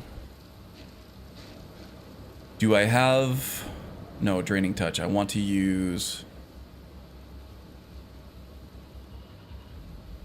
What is that one? Why am I not seeing it?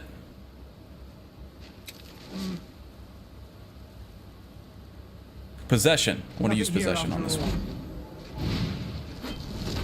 Ah! How did I miss? Juke and jive him. Juke and jive. As a Breton, we have a good amount of magic resistance. Really? You're not going to fight for me? You going to run away? He doesn't want to fight his own zombies.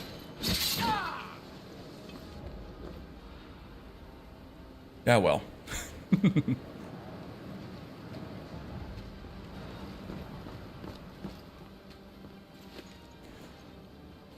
It obscures the crosshairs. I see. The glow on your hands. I see. Okay. Yeah. Some of the spell effects get a little... Especially some of the cloaking spells. They get a little crazy. I got Shadow... Yeah, I could definitely see that. I have Gather Shadows hooked up to Okado's recital right now. Yeah, I could totally see that.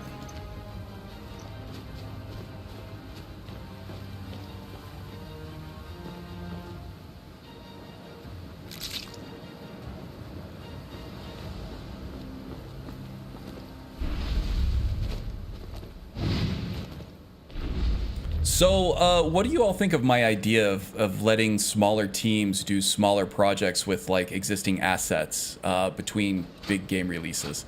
So, I talked a little while ago about, BGS. So we don't have to wait 4, 5, or 6 years from Starfield Shattered Space to Elder Scrolls 6. Letting smaller teams use the assets from, Starfield or Skyrim or Fallout 4 or whatever, and make smaller little spin-off games. I just spat all over my pop filter. That was ridiculous. It's all this corn dog talk you guys are talking about. So like say let maybe a smaller splinter team of either BGS or Obsidian, somebody who knows the creation kit, make little roguelite games or like a little standalone, maybe like Clockwork City type experience, and then charge like 20 or 30 bucks for it. Maybe let it go on sale for 10 or 15 after a little while. And then release one of those like a year for each year that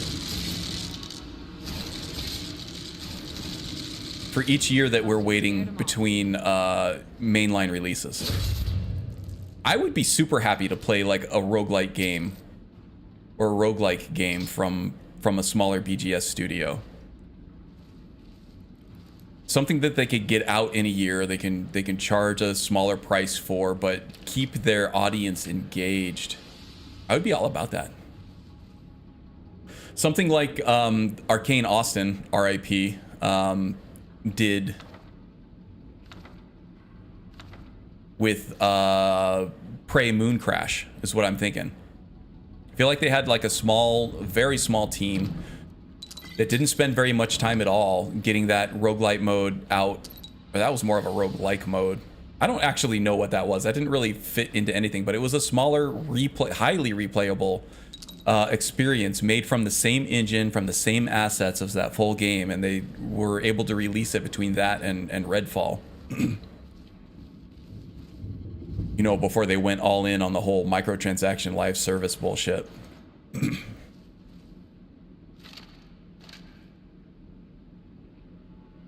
Skyrim roguelite would be completely awesome. Yeah, I know, right? And I'm not talking about Creation Club content, but if you want to have one of your creators do it and then be able to charge for it, fine. But I'm talking about like a standalone experience, like a full game, completely separate install that you can buy and install on its own. Can I sneak feed this guy?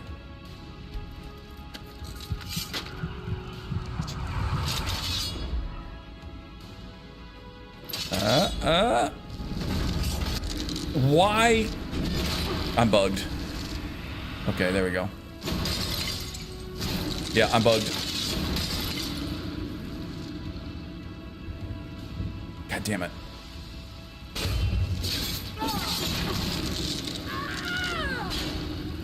You trying to punch me?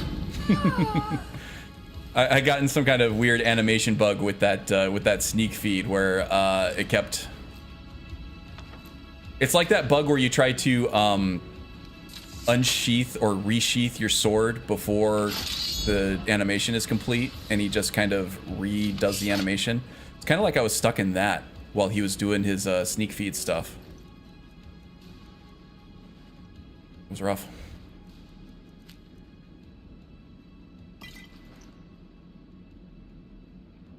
Have you ever played Hades? I have played Hades. I love Hades. I am excited for Hades 2 to hit full release. It should be very soon, I think. If it's not, I don't think it's out completely already, but they did like a technical test, like a beta test that they sent out to everybody, and that ended, and they said that went really well. So full release is very soon. I love Hades. I cannot wait for Hades 2. Sometimes I guess since I have muffle active or something, I can walk right up to some characters not in sneak mode. Yeah, it's probably muffle. If you're not making any noise and they can't see you because their cone of vision is facing somewhere else, you can walk right up to them without sneaking. Major Slack did that on his... he heavily leveraged that on his no sneak... I think it was his Redguard run. where he was using archery because archery is a red guard skill that they give you. They give you a buff on right out of the gate. And he was using the muffle spell to be not detected, basically doing sneak archery without sneaking.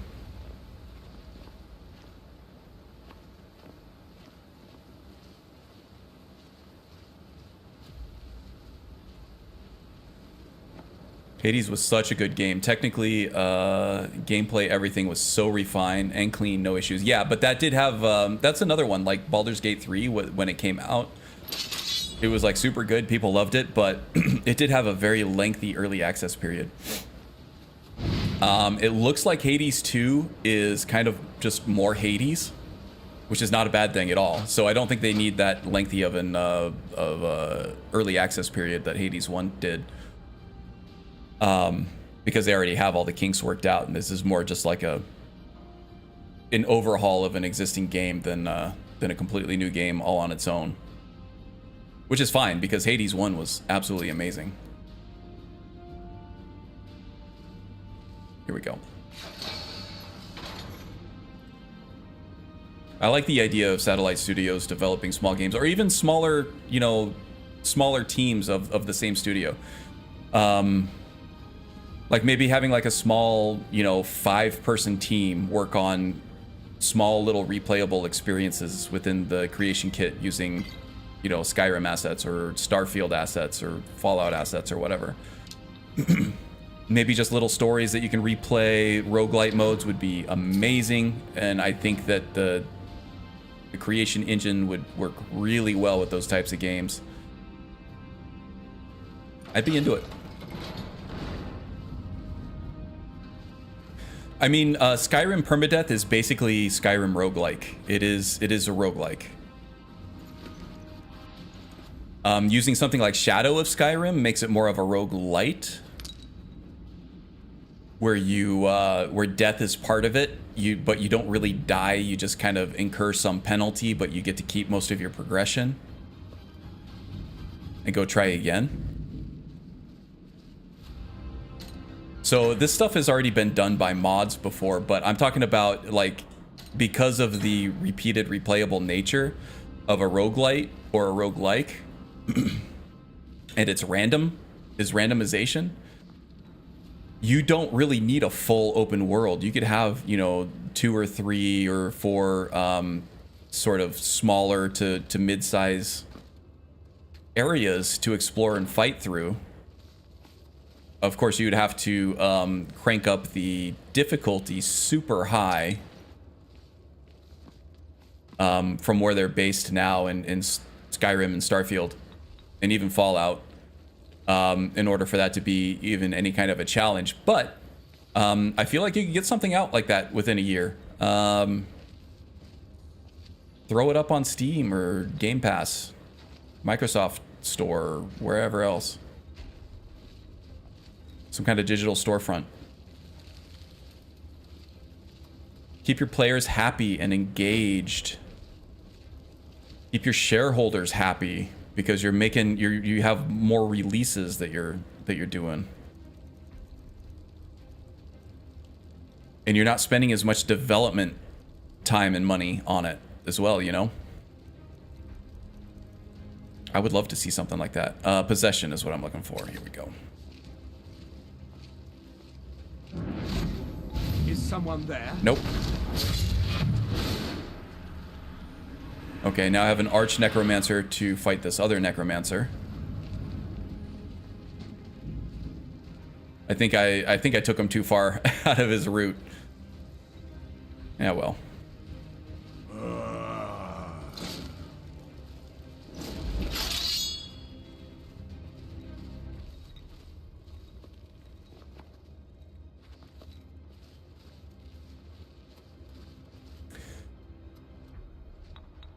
EA is taking ads or commercials in game. Not a fan of that. Yeah, that sucks.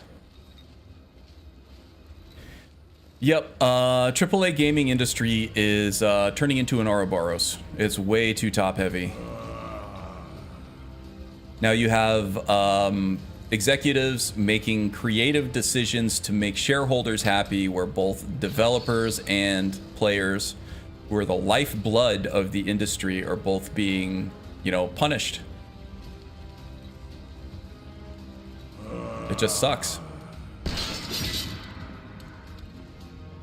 CEOs are doing it so they don't get fired from their, you know, $50 million a year job, so that they can make their board of advisors and their shareholders happy.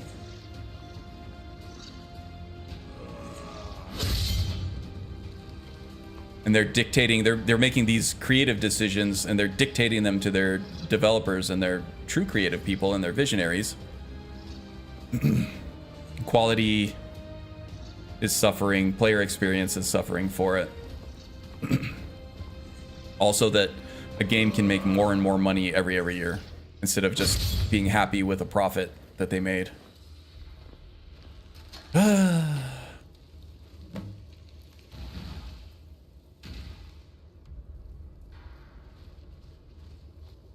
One of the poor effects of capitalism in a market economy. If it were purely capitalism, that would be fine. You know, it's like these, holy crap, what is that thing? It's like these studios would fail, they would go out of business, they would form, somebody else would pick up the slack. But because of the market economy and the shareholders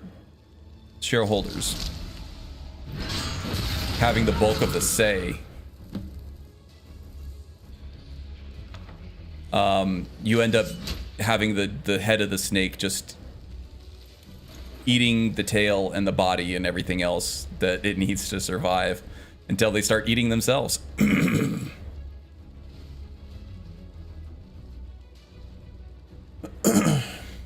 Is Bastion a roguelike? I hear that's good as well. I've heard that was good as well too. I don't know if it's purely a roguelike. It might be. But there are tons of little AA roguelites here and there. Even though you get muffle inherently from a perk, I still run it as a buff for Magic 2. Plus, it helps to be able to see my character. I think the muffle spell actually gives you more of a muffle effect than your than the perk does. I think the perk gives you like 50%. Through enchanting or the Predator's Grace, I think gives you 100%. And I think, oh geez, I don't know what the muffle spell gives you, but I think it's more than 50%. It might be at 100%, if I'm remembering correctly. EA is taking ads or commercials. Yeah, I like to use character creation overhaul on Skyrim because it gives XP multipliers for skills you use. Okay, that sounds like the experience mod. I like the vanilla progression system. I prefer that to the experience mod personally. That's not 100%, right? That's, people have their preferences. I know a lot of people like that experience mod and something that's closer to like a Fallout experience model and progression system. I actually really like Skyrim's. Straight out of the box. Sometimes I'll use the uncapper to tweak progression amounts and things like that, progression rates. But I like the way Skyrim handles its skills and progressions overall as a design.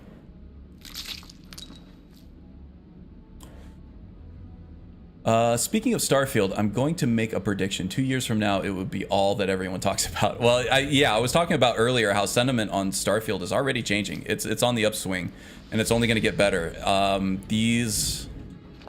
Like, I've been frequenting the Reddit subreddits and everything, and I still consume a lot of Starfield YouTube media.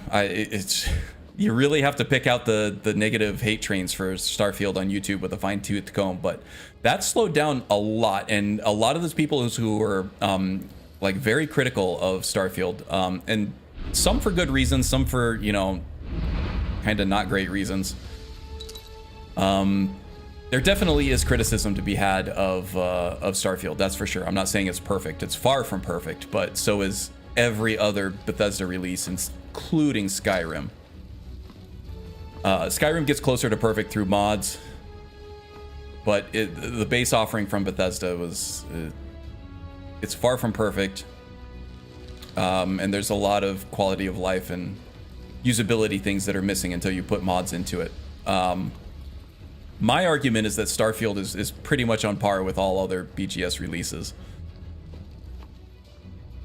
Minus a few complaints here and there about, you know, just density of point of interest points, leaning into the exploration of empty planets and things like that. Yeah, I can see that being a criticism. Fine. You can completely ignore that for the most part and still have a great experience. But yeah, it's already changing. Starfield is already through Reddit, the main subreddit for Starfield, which was an extremely negative place for a long time. You couldn't even have a gameplay conversation with that game about that game on the main Starfield subreddit without, you know, 17 haters just doing copy pasta things of, you know, the same complaints over and over again, and being real, like, kind of shitty about it. It's like, yeah, we know you don't like the game. That's not what we're talking about right now. This was this cool thing that happened. We don't have to hear your criticisms about the game every single time somebody mentions Starfield. Yeah, that stuff's slowing down to being close to non-existent. Positive posts about Starfield are being upvoted way more on Reddit now. Yeah, it's good, and the updates have helped a lot, for sure. Lots more quality of life. They've kind of slowed down on the bug fixes, and now they're shifting their focus more to quality of life and other features that people have been asking for. It just takes a while to get through that queue of fixes and prioritization of, you know, we have to fix this, we have to fix that. Now we can start focusing on what players have been asking for. And now that they've been focusing on addressing player feedback as opposed to just fixing stuff, the game is only going to get better for it, and the sentiment's going to get better for it, and I think you'll see people pick up the game a lot more too. Who's really to blame? The consumers? I don't think it's that cut and dry. Starfield was a good game. Starfield was a great game. I do not feel like I wasted my money on it. I didn't waste a single penny on that game, actually, and I bought the early release one. And I don't think me spending my money on Starfield is a message to the industry that they can keep releasing shitty games, because I think it was not a shitty game. I think if you're looking at capitalism through a more puristic approach, that's what I'm saying is like, yeah, okay, so Redfall is an example, right? People didn't buy that game because it sucked. That's how capitalism is supposed to work, right? There's this shitty product that went out, nobody bought it because it sucked. And Microsoft didn't want to put the resources into it to make it better, to have like a redemption arc like Cyberpunk 2077 had, or Fallout 76, or any of those others that had terrible releases but ended up being good games and successful games. The problem is that dev studio, Arcane Austin, that got shuttered by Microsoft, they didn't want to make that game. They did not choose to make that game. It was the marketers, the higher ups, the executives of the production companies that wanted to make that game, not them. They were dictated that they had to make a live service game. Oh, this is something going on there. It's not a missing texture. It's just we're seeing the wrong side of it. Beyond Reach is great, isn't it? So they ended up being forced to make a game that they didn't want to make, that they weren't good at. So they were completely set up for failure. That's not a failure of the game. That's not a failure of the consumer just voting with their dollar, because they did. The developers made the game that the executives told them to make. They just told the wrong people to make the wrong game. So that was the executives' fault. That was the shareholders' fault. That was market economy fault. That was not, you know, overzealous consumers spending a lot of money on a shitty product. It wasn't. It's more complicated than that. So it wasn't the developer that sunk themselves by making a crappy game. It was the production. It was the producers. Oh, what are we calling them? The publishers that dictated to the developers to make this shitty game that nobody's gonna like. And pretty much immediately they lost a lot of their talent right then and there. Good fortune. They were, they were trying to make the shareholders happy by, the huge profit margins that comes from a live service game and microtransactions, but they forgot step one was making a good game first. I don't think that's the consumer's fault. That's not the developer's fault. That is 100% the shareholders and CEOs dictating these creative decisions. I don't blame anyone trying to make money. Everyone wants to. However, the way to check them from creating stuff, how they do it, is not by their product. Yeah, and that's exactly what happened. And now, because of it, Microsoft shuttered a very talented studio that made great games because they were told from higher ups to create the wrong product. Are you in need, friend? When a company goes public, it's all over, in my opinion. Capitalism goes from earning a profit to straight up greed. Exactly. That's 100% what I'm saying. The problem isn't really capitalism. It's this weird hybrid system of capitalism and this shareholder investor philosophy. It's like banking out of control. It's like too many rich people are making way too much money off of doing nothing but funding another project. They're not actually adding anything creative, but now they're dictating creative decisions because they want a certain type of product. It's like if it were just capitalism, if we're just making a good game and we're making a profit for it, we're going to sell it, people are going to buy it, or they're not going to buy it and we're going to fail. That would be completely fine. This is something completely, I wouldn't say completely different, but it is fundamentally different on many levels. And yeah, when a company goes public, it completely sucks. It completely sucks if you're not making as much money as Call of Duty or Fortnite, because that is the level of measure that these executives and these publishers are holding these companies to. So like, if you made an amazing game like Tango Gameworks did with Hi-Fi Rush, it doesn't matter. They made an awesome game. A lot of people bought it. 4 million concurrent players at any one point. A lot of people didn't buy it because they had it on Games Pass, which probably could have killed it a little bit too. Necromancers in the city. But yeah, they made a really good game. People bought it, but it didn't make as much money as Call of Duty, so Microsoft shuttered it. Doesn't matter how good the game was. Doesn't matter how many people bought it, because people aren't spending recurring, they're not buying season passes on it, they're not buying microtransactions on it. So, sorry, you're a smaller game, we'd rather focus on Call of Duty. It's really sad. It's gonna stifle creativity. Games need to stay independent. CDPR is the last bastion of it. We've already seen the effects of ZeniMax Games, Bethesda Softworks, Bethesda Game Studios with the Creation Club and things like that. It's already starting. Hopefully it's just the purchase power, the huge player base alone can save BGS. I think it will, but we'll have to see. It's still sad to see these other companies go. BGS games were perfect, there would be no modding. We should be happy that they at least offer the tools to do that. Most do not. That's true. Even with modding, they're not perfect. The thing about Starfield is that they literally has an entire universe of untapped potential. That's why they need to bring mods to console as soon as possible. I agree. I think Starfield is an amazing foundation for a huge game that can be played for a very long time. The problem is they need to be able to invest in the people that will create that content. They tried to populate it with the procedural generation. A lot of people did not like that.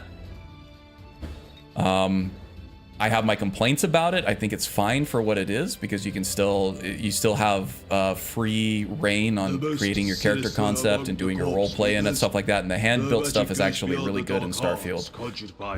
And there's plenty of that there to focus on if you don't like the procedural stuff.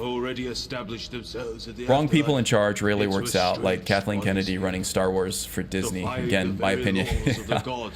I'm not as much of a huge Star Wars fan. There really weren't many Star Wars things that they put out that I didn't like, but there's definitely a clear quality difference between the original trilogy and the next one. The consumer can literally see everywhere in the game how things could be better. CDPR and Larian Studios.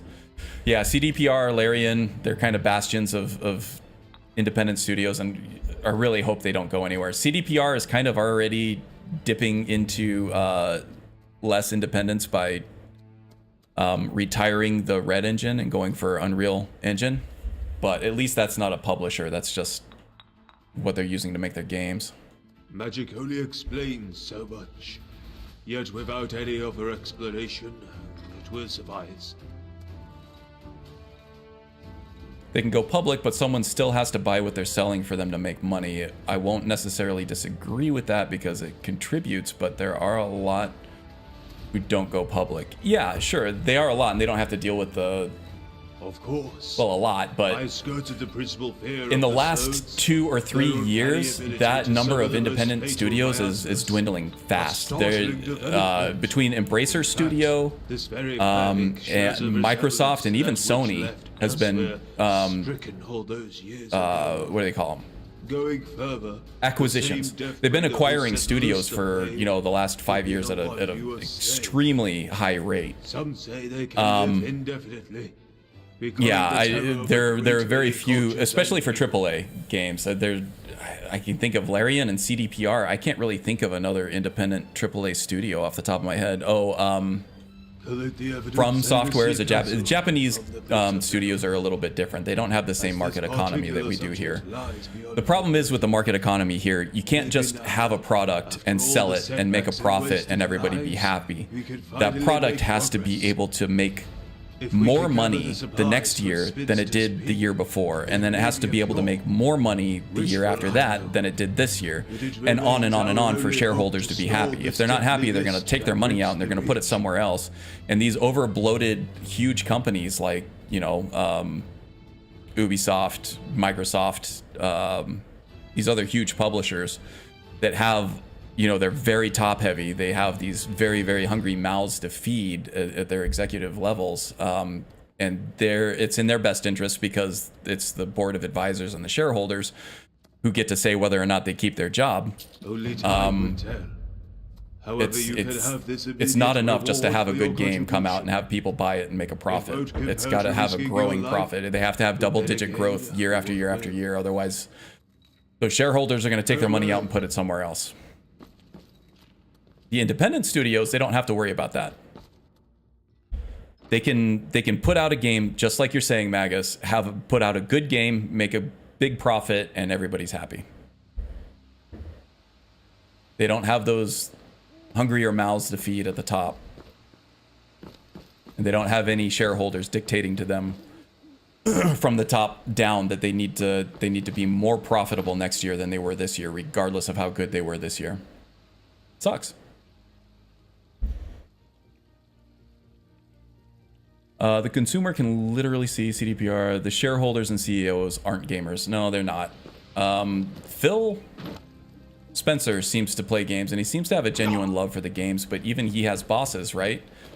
His bosses are the Microsoft shareholders, the Microsoft CEO, Satya Nadella, and his bosses are, you know, the shareholders, board of advisors, things like that. So those guys are dictating, you know, double-digit growth or you're fired. So they really have no choice but to, you know, pool all their resources behind Call of Duty and Fallout, or Call of Duty and other games that make a ton of money, Fortnite type stuff. Epic's kind of the same way. Sadly, they make money hand over fist from Unreal Engine royalties, but Fortnite really is their cash generator, and they do have shareholders. Okay, let's see. What are we doing now? We got the necromancer stuff out of the way.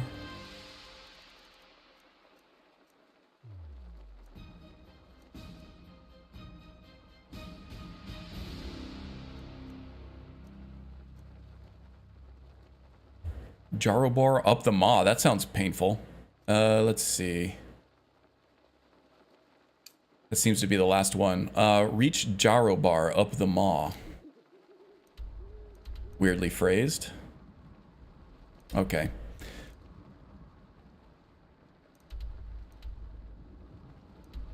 Castaway camp. I guess we'll go there. Let me read the description on this. There's got to be something more than that. I'm head up the maw to find Jarobar. He will make it official that I'm not to be interfered with by the exiles concerning activities further up the valley.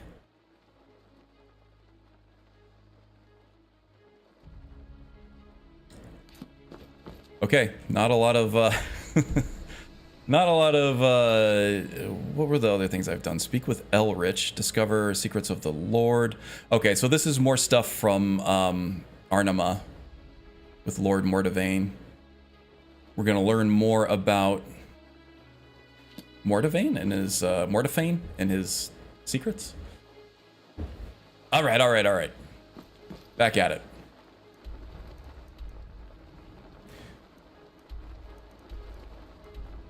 So yeah, that's why I'm leaning into smaller game experiences between these huge releases. Is yeah, split off.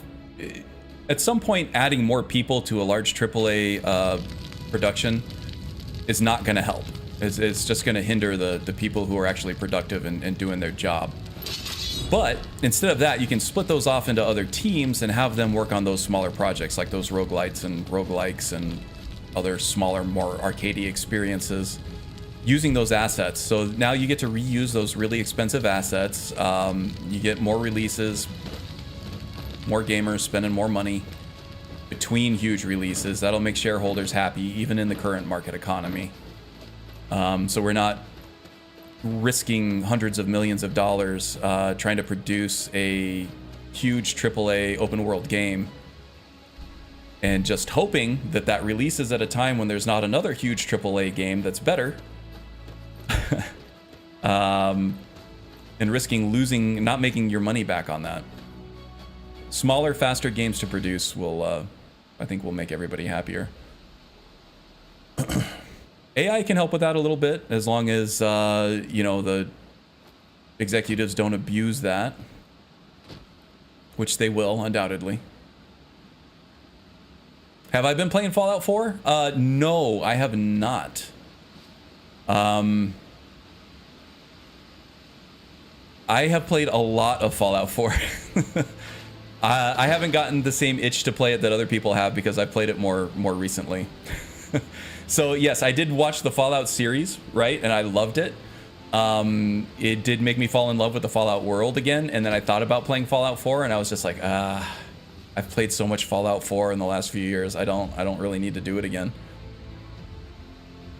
Also, I try not to chase trends with the channel too much. I'm mostly just a Skyrim channel, and I played some Starfield when that released, but I wasn't really chasing a trend with that. I was just playing it because I wanted to play it.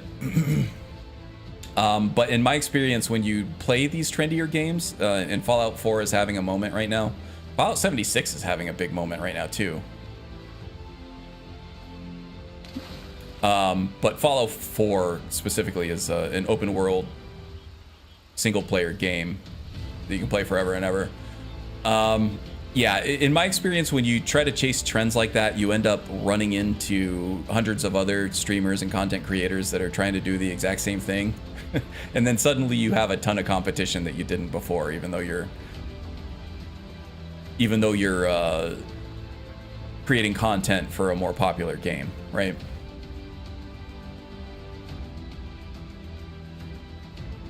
For me, it'll always be Skyrim because of the open-ended way that character concept creation works.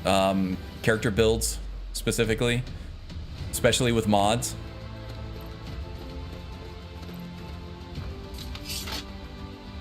you have such free reign in creating a character, the way he looks, his backstory, his personality, and the way that he actually fights and the way you play the game with Skyrim than you do almost any other game. Starfield is actually pretty much right there too. I think with some good perk overhauls, maybe some good background overhauls, because the backgrounds in the game right now are more for just dialogue flavor than anything else. So the gameplay ramifications are pretty minor.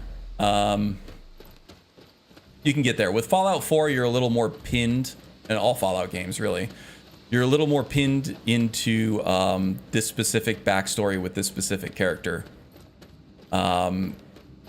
You can't really make the character that you want, tell the story you want, and play the way that you want as much in Fallout as you can in Skyrim and Starfield. So that's why you haven't seen as much Fallout 4 material from me, and it's more Starfield and Skyrim related. Not to say that I won't ever do Fallout 4. I love Fallout 4. I absolutely love it. I put probably 1,000 hours into it between PlayStation 4 and PC. But it's more Let's Play material than it is character build materials. And bread and butter from my channel, and what I'm most interested in is character concepts, character builds. So that's what I tend to play more than anything else. I remember playing the first Call of Duty, the World War II one, and really liked it. Yeah, that was Call of Duty is a good game. You assumed correctly. You're among the new. It's just that it's become this live service money generator where you're buying constant season passes, and you're this massively like multiplayer settings and from whispers we've heard from overly complex progression systems and stuff to unlock these different guns and these different perks and stuff, and it's really daunting to get into it, especially if you're already playing a live service game. I really like Diablo 4, so I do put a lot of time into that, but those games are complicated. They're a lot to keep up with, and if you don't keep up with them, you're going to be completely lost if you try to pick it up again. And that's where Call of Duty is right now. It's something that's completely unrecognizable, especially since they've really been dialing back on the campaigns, the single-player campaigns.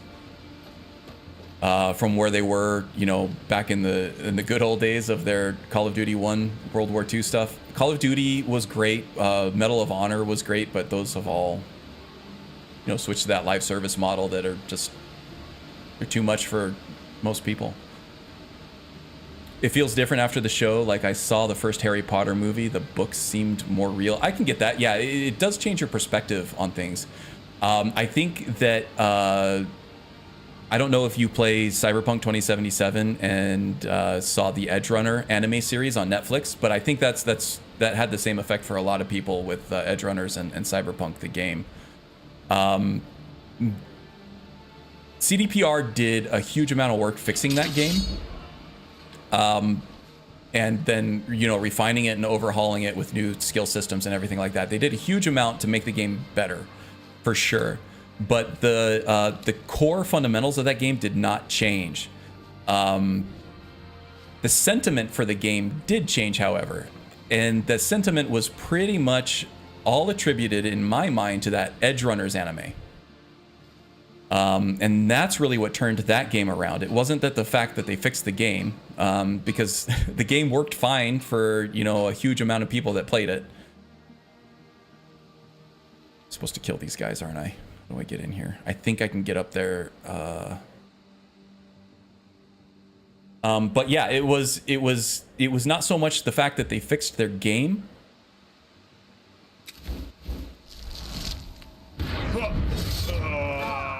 It was the fact that the anime changed the sentiment of the game. It's the same game. People just liked it more because that anime changed the perspective on it. It made the place, like you said, it made Night City feel more real. Much like the show did for a lot of Fallout players or people who bounced off of Fallout for some reason in the past. Shadow Dance. Let's try this here.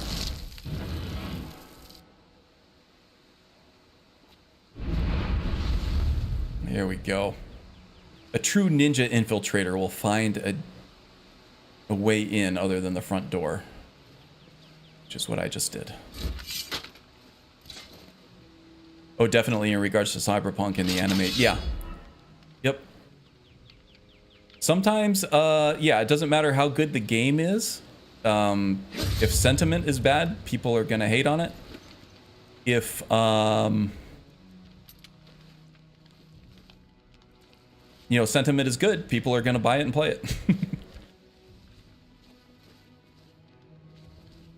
it. So I'm not completely releasing CDPR from blame on that though, right? They overhyped the hell out of that game.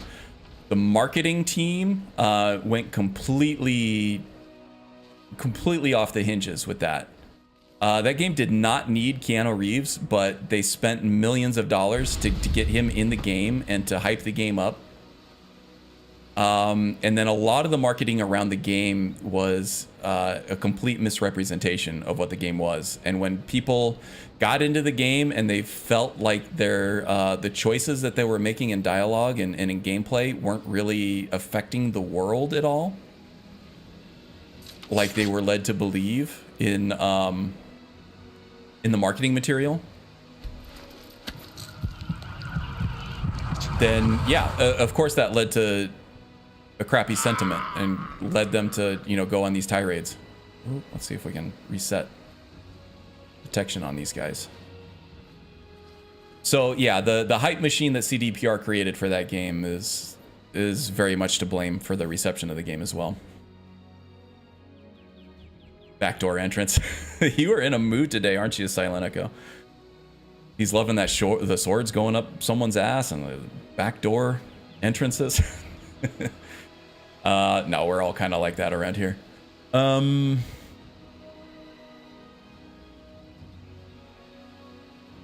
should be a tree extension to destruction that augments physical damaging spells like Dark Hierophant.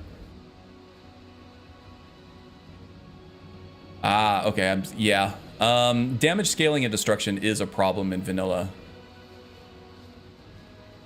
For sure. At least with Ordinator, you get the raw power perk, which helps your destruction spells that are not... Oh, crap. That are not elemental to do a little bit more damage. And also Ordinator with its Destruction Mastery perk does have a way to scale destruction damage. But yeah, that's not just a Dark Hierophant thing. That's a vanilla perk spread thing for Skyrim. It's a problem that Ordinator solves that almost no other perk overhaul does. Yeah, right. Valkyrie has that too, but Valkyrie doesn't have scaling destruction damage on the Mastery perk, right? That's something pretty unique to Ordinator, and another big reason why I use Ordinator over anything else.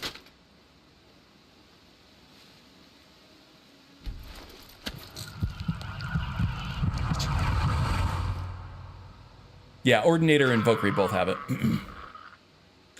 A non-game related note, man, it is the perfect day today. Oh, it's pretty, I woke up at 75 degrees and I took a walk around the neighborhood. It's getting hot now, and it will, I think we got 100 degrees this week over here, but right now it's pretty good. My wife did a bunch of planting this morning and the weather is picture perfect, 73 degrees, light breeze, and nothing but blue skies. Oh man, that's awesome. Yeah, get out. I saw that you changed to your phone and went out on the patio. Good call on that one. Good call on that one.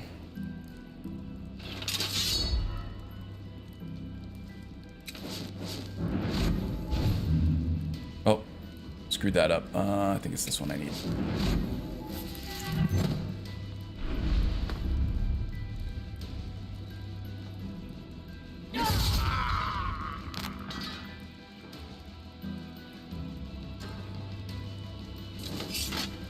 Oh, you're pretty good, just...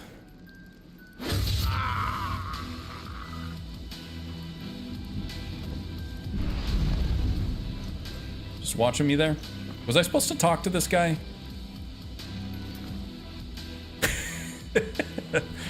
I was supposed to talk to this guy, and now I don't think I can. I think I might be quest locked.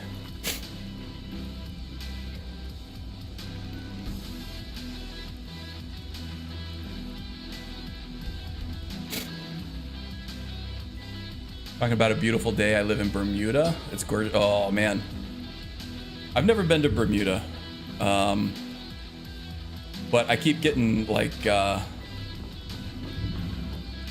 images of all those blue waters and like white sands. Sounds amazing. Can't handle anything above 70 degrees, so I'm not really liking it. You're a cool weather person, huh? 70 to me is good. 80s when you're not in like direct sunlight is still really nice too. 90s not in direct sunlight is fine. Hundreds direct sunlight or not without AC. I'm out. Enough banter though. I'm out. We're gonna go take down this man and bring back his hide. Show him off to the savages down there. I'll come with you.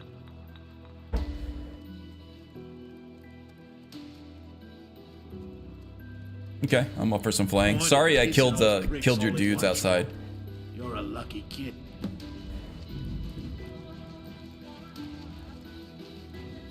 Man, I'm so hungry, guys. I don't know what I'm gonna have for lunch, but I'm getting anxious for it. Got 15 more minutes left on the stream here. We're gonna see where this guy takes us. Yet you live in the Southwest where it's 85%. Like, yeah, I know. I'm also paying a mortgage for a house that has appreciated in price for like 200%. So it'd be very much more expensive for me to live anywhere else. To give up the equity of this house and just spend it on a more expensive place somewhere else that's more temperate.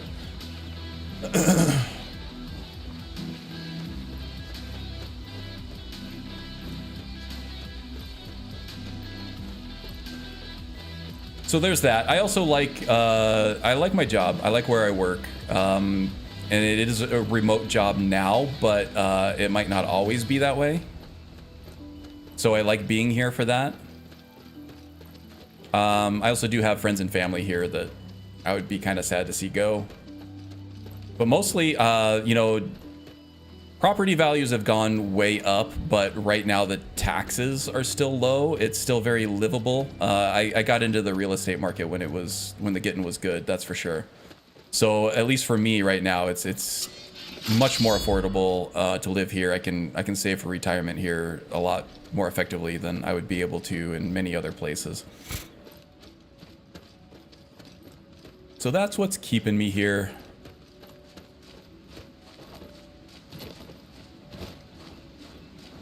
What's that? All right, face to face. See you around, buddy. Have a good weekend.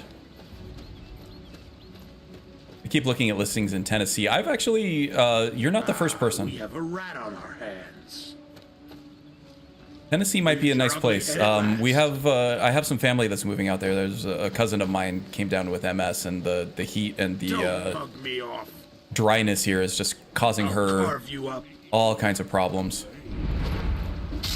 Which is opposite of what you would think, right? You think of like rheumatoid arthritis and then wanting to be in warm, dry climates, but no, I guess for MS it's completely different. These hot, dry climates are just murder for somebody like that. So they've been looking into Tennessee as well. And I was talking to some friends or maybe some random people, I don't remember. I was having another conversation with somebody else talking about moving to Tennessee. But yeah, the weather there is good. Might get a little humid there, but you're never going to have to deal with huge amounts of heat. It's affordable to live there.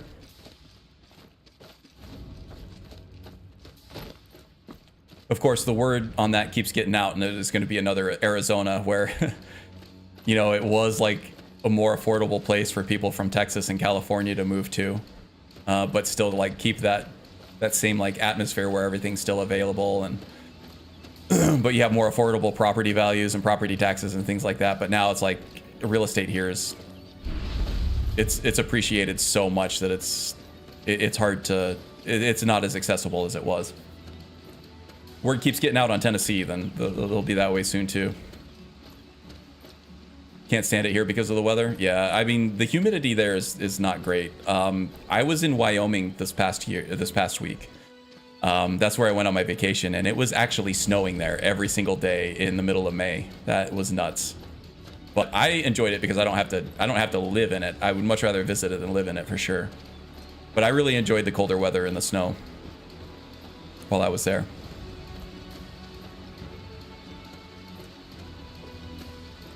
California would be great except for the taxes, yeah.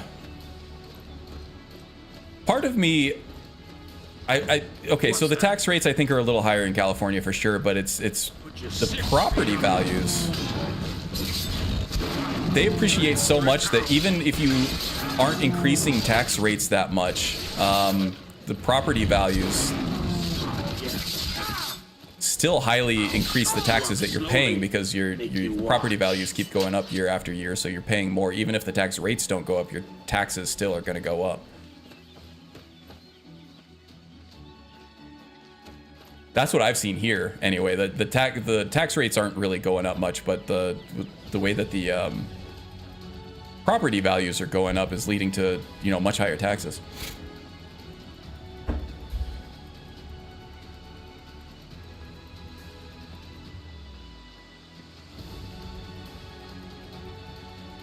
I lived in Willow Grove, close to Doylestown in PA. I have not been there. I am somewhat familiar with northeastern Pennsylvania, where Magus is from, because, like he said, my wife is from there.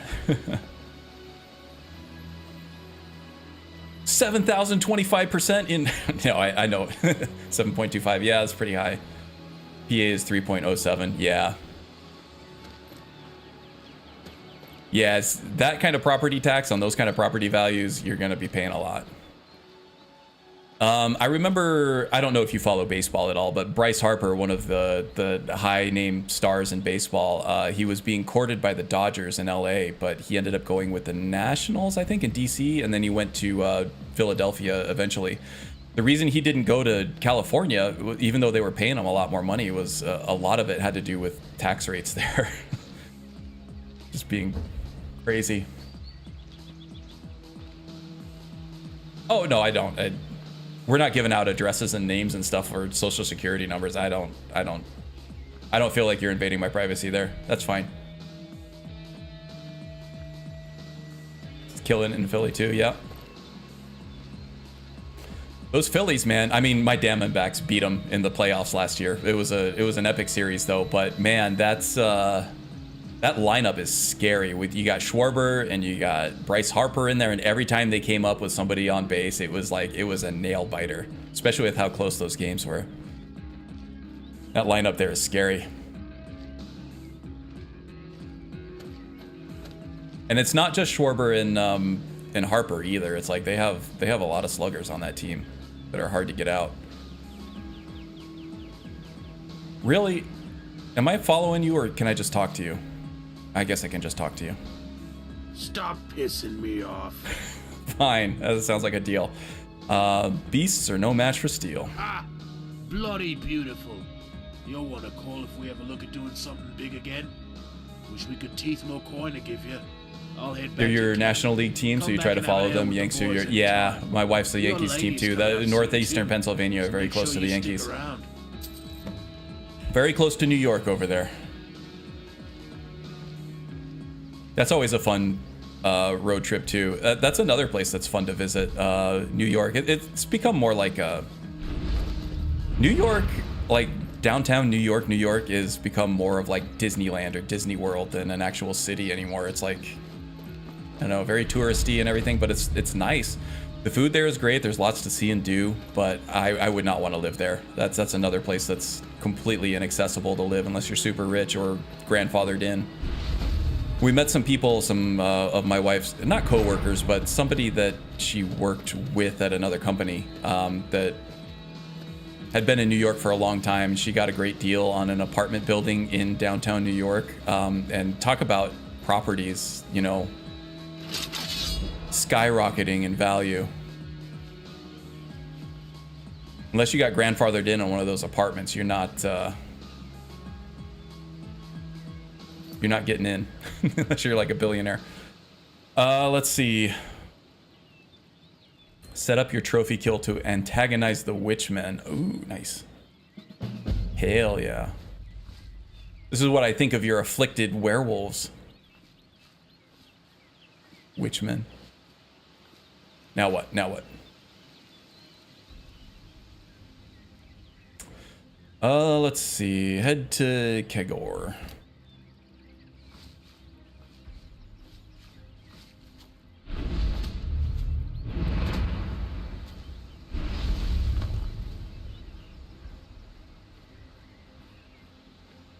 I feel like there's probably not even anybody over there. Let me switch to Predator Vision. Yeah, I think I cleared this place out already on a previous stream. Whatever. Alright, where's Kegor?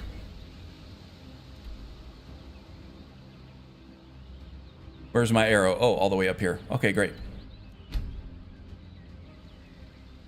2.5 hours from both New York City and Philly. Yeah, you would think just being from Pennsylvania, you'd be gravitating toward, you know, the Pittsburgh and the Philadelphia teams, the other Pennsylvania teams. But you're so close to New York, and you do have the Rail Riders there, right? The Yankees AAA team. I went and saw a game there last time I was there. Good stuff. So you can see why that like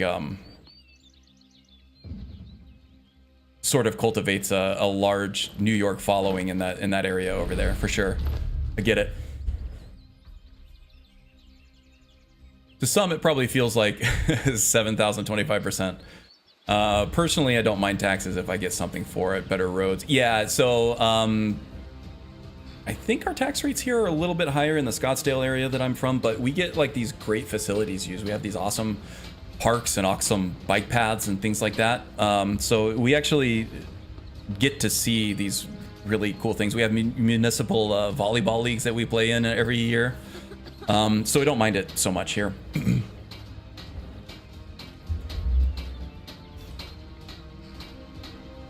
But we definitely have massive New York and Boston fan bases here too. I haven't seen the Boston one so much.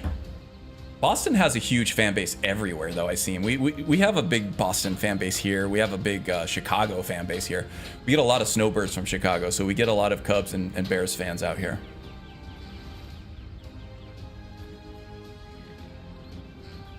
How was your Target Field experience? It was great. That was a cool ballpark, and we were actually staying in a hotel in downtown Minneapolis, so we were able to walk to the ballpark. There was a ton of stuff to do in downtown Minneapolis, so that was great. Yeah, the weather was great too. Lots of good stuff to eat, and one of my wife's former co-workers is seeing this super rich guy now, so he took us on Lake Minnetonka on his boat, and he was showing up all of like the houses of all these like rich business leaders and stuff as we went, and then we went and had lunch at the super fancy island. It was good. It was a lot of fun. Very nice, very nice. Why is the reach so distinct? It only boomed when Boston won their World Series, and then PA Irish here came out in droves. Okay. Which is ironic since I am Irish and hate the Red Sox. You're drunks. They do like their alcohol. Oh, I was about Red Sox fans. I'm not I'm not gonna be anti-Irish there. My wife is 100% Irish. She's not a drunk. Her whole family is 100% Irish too, and they're not drunks either.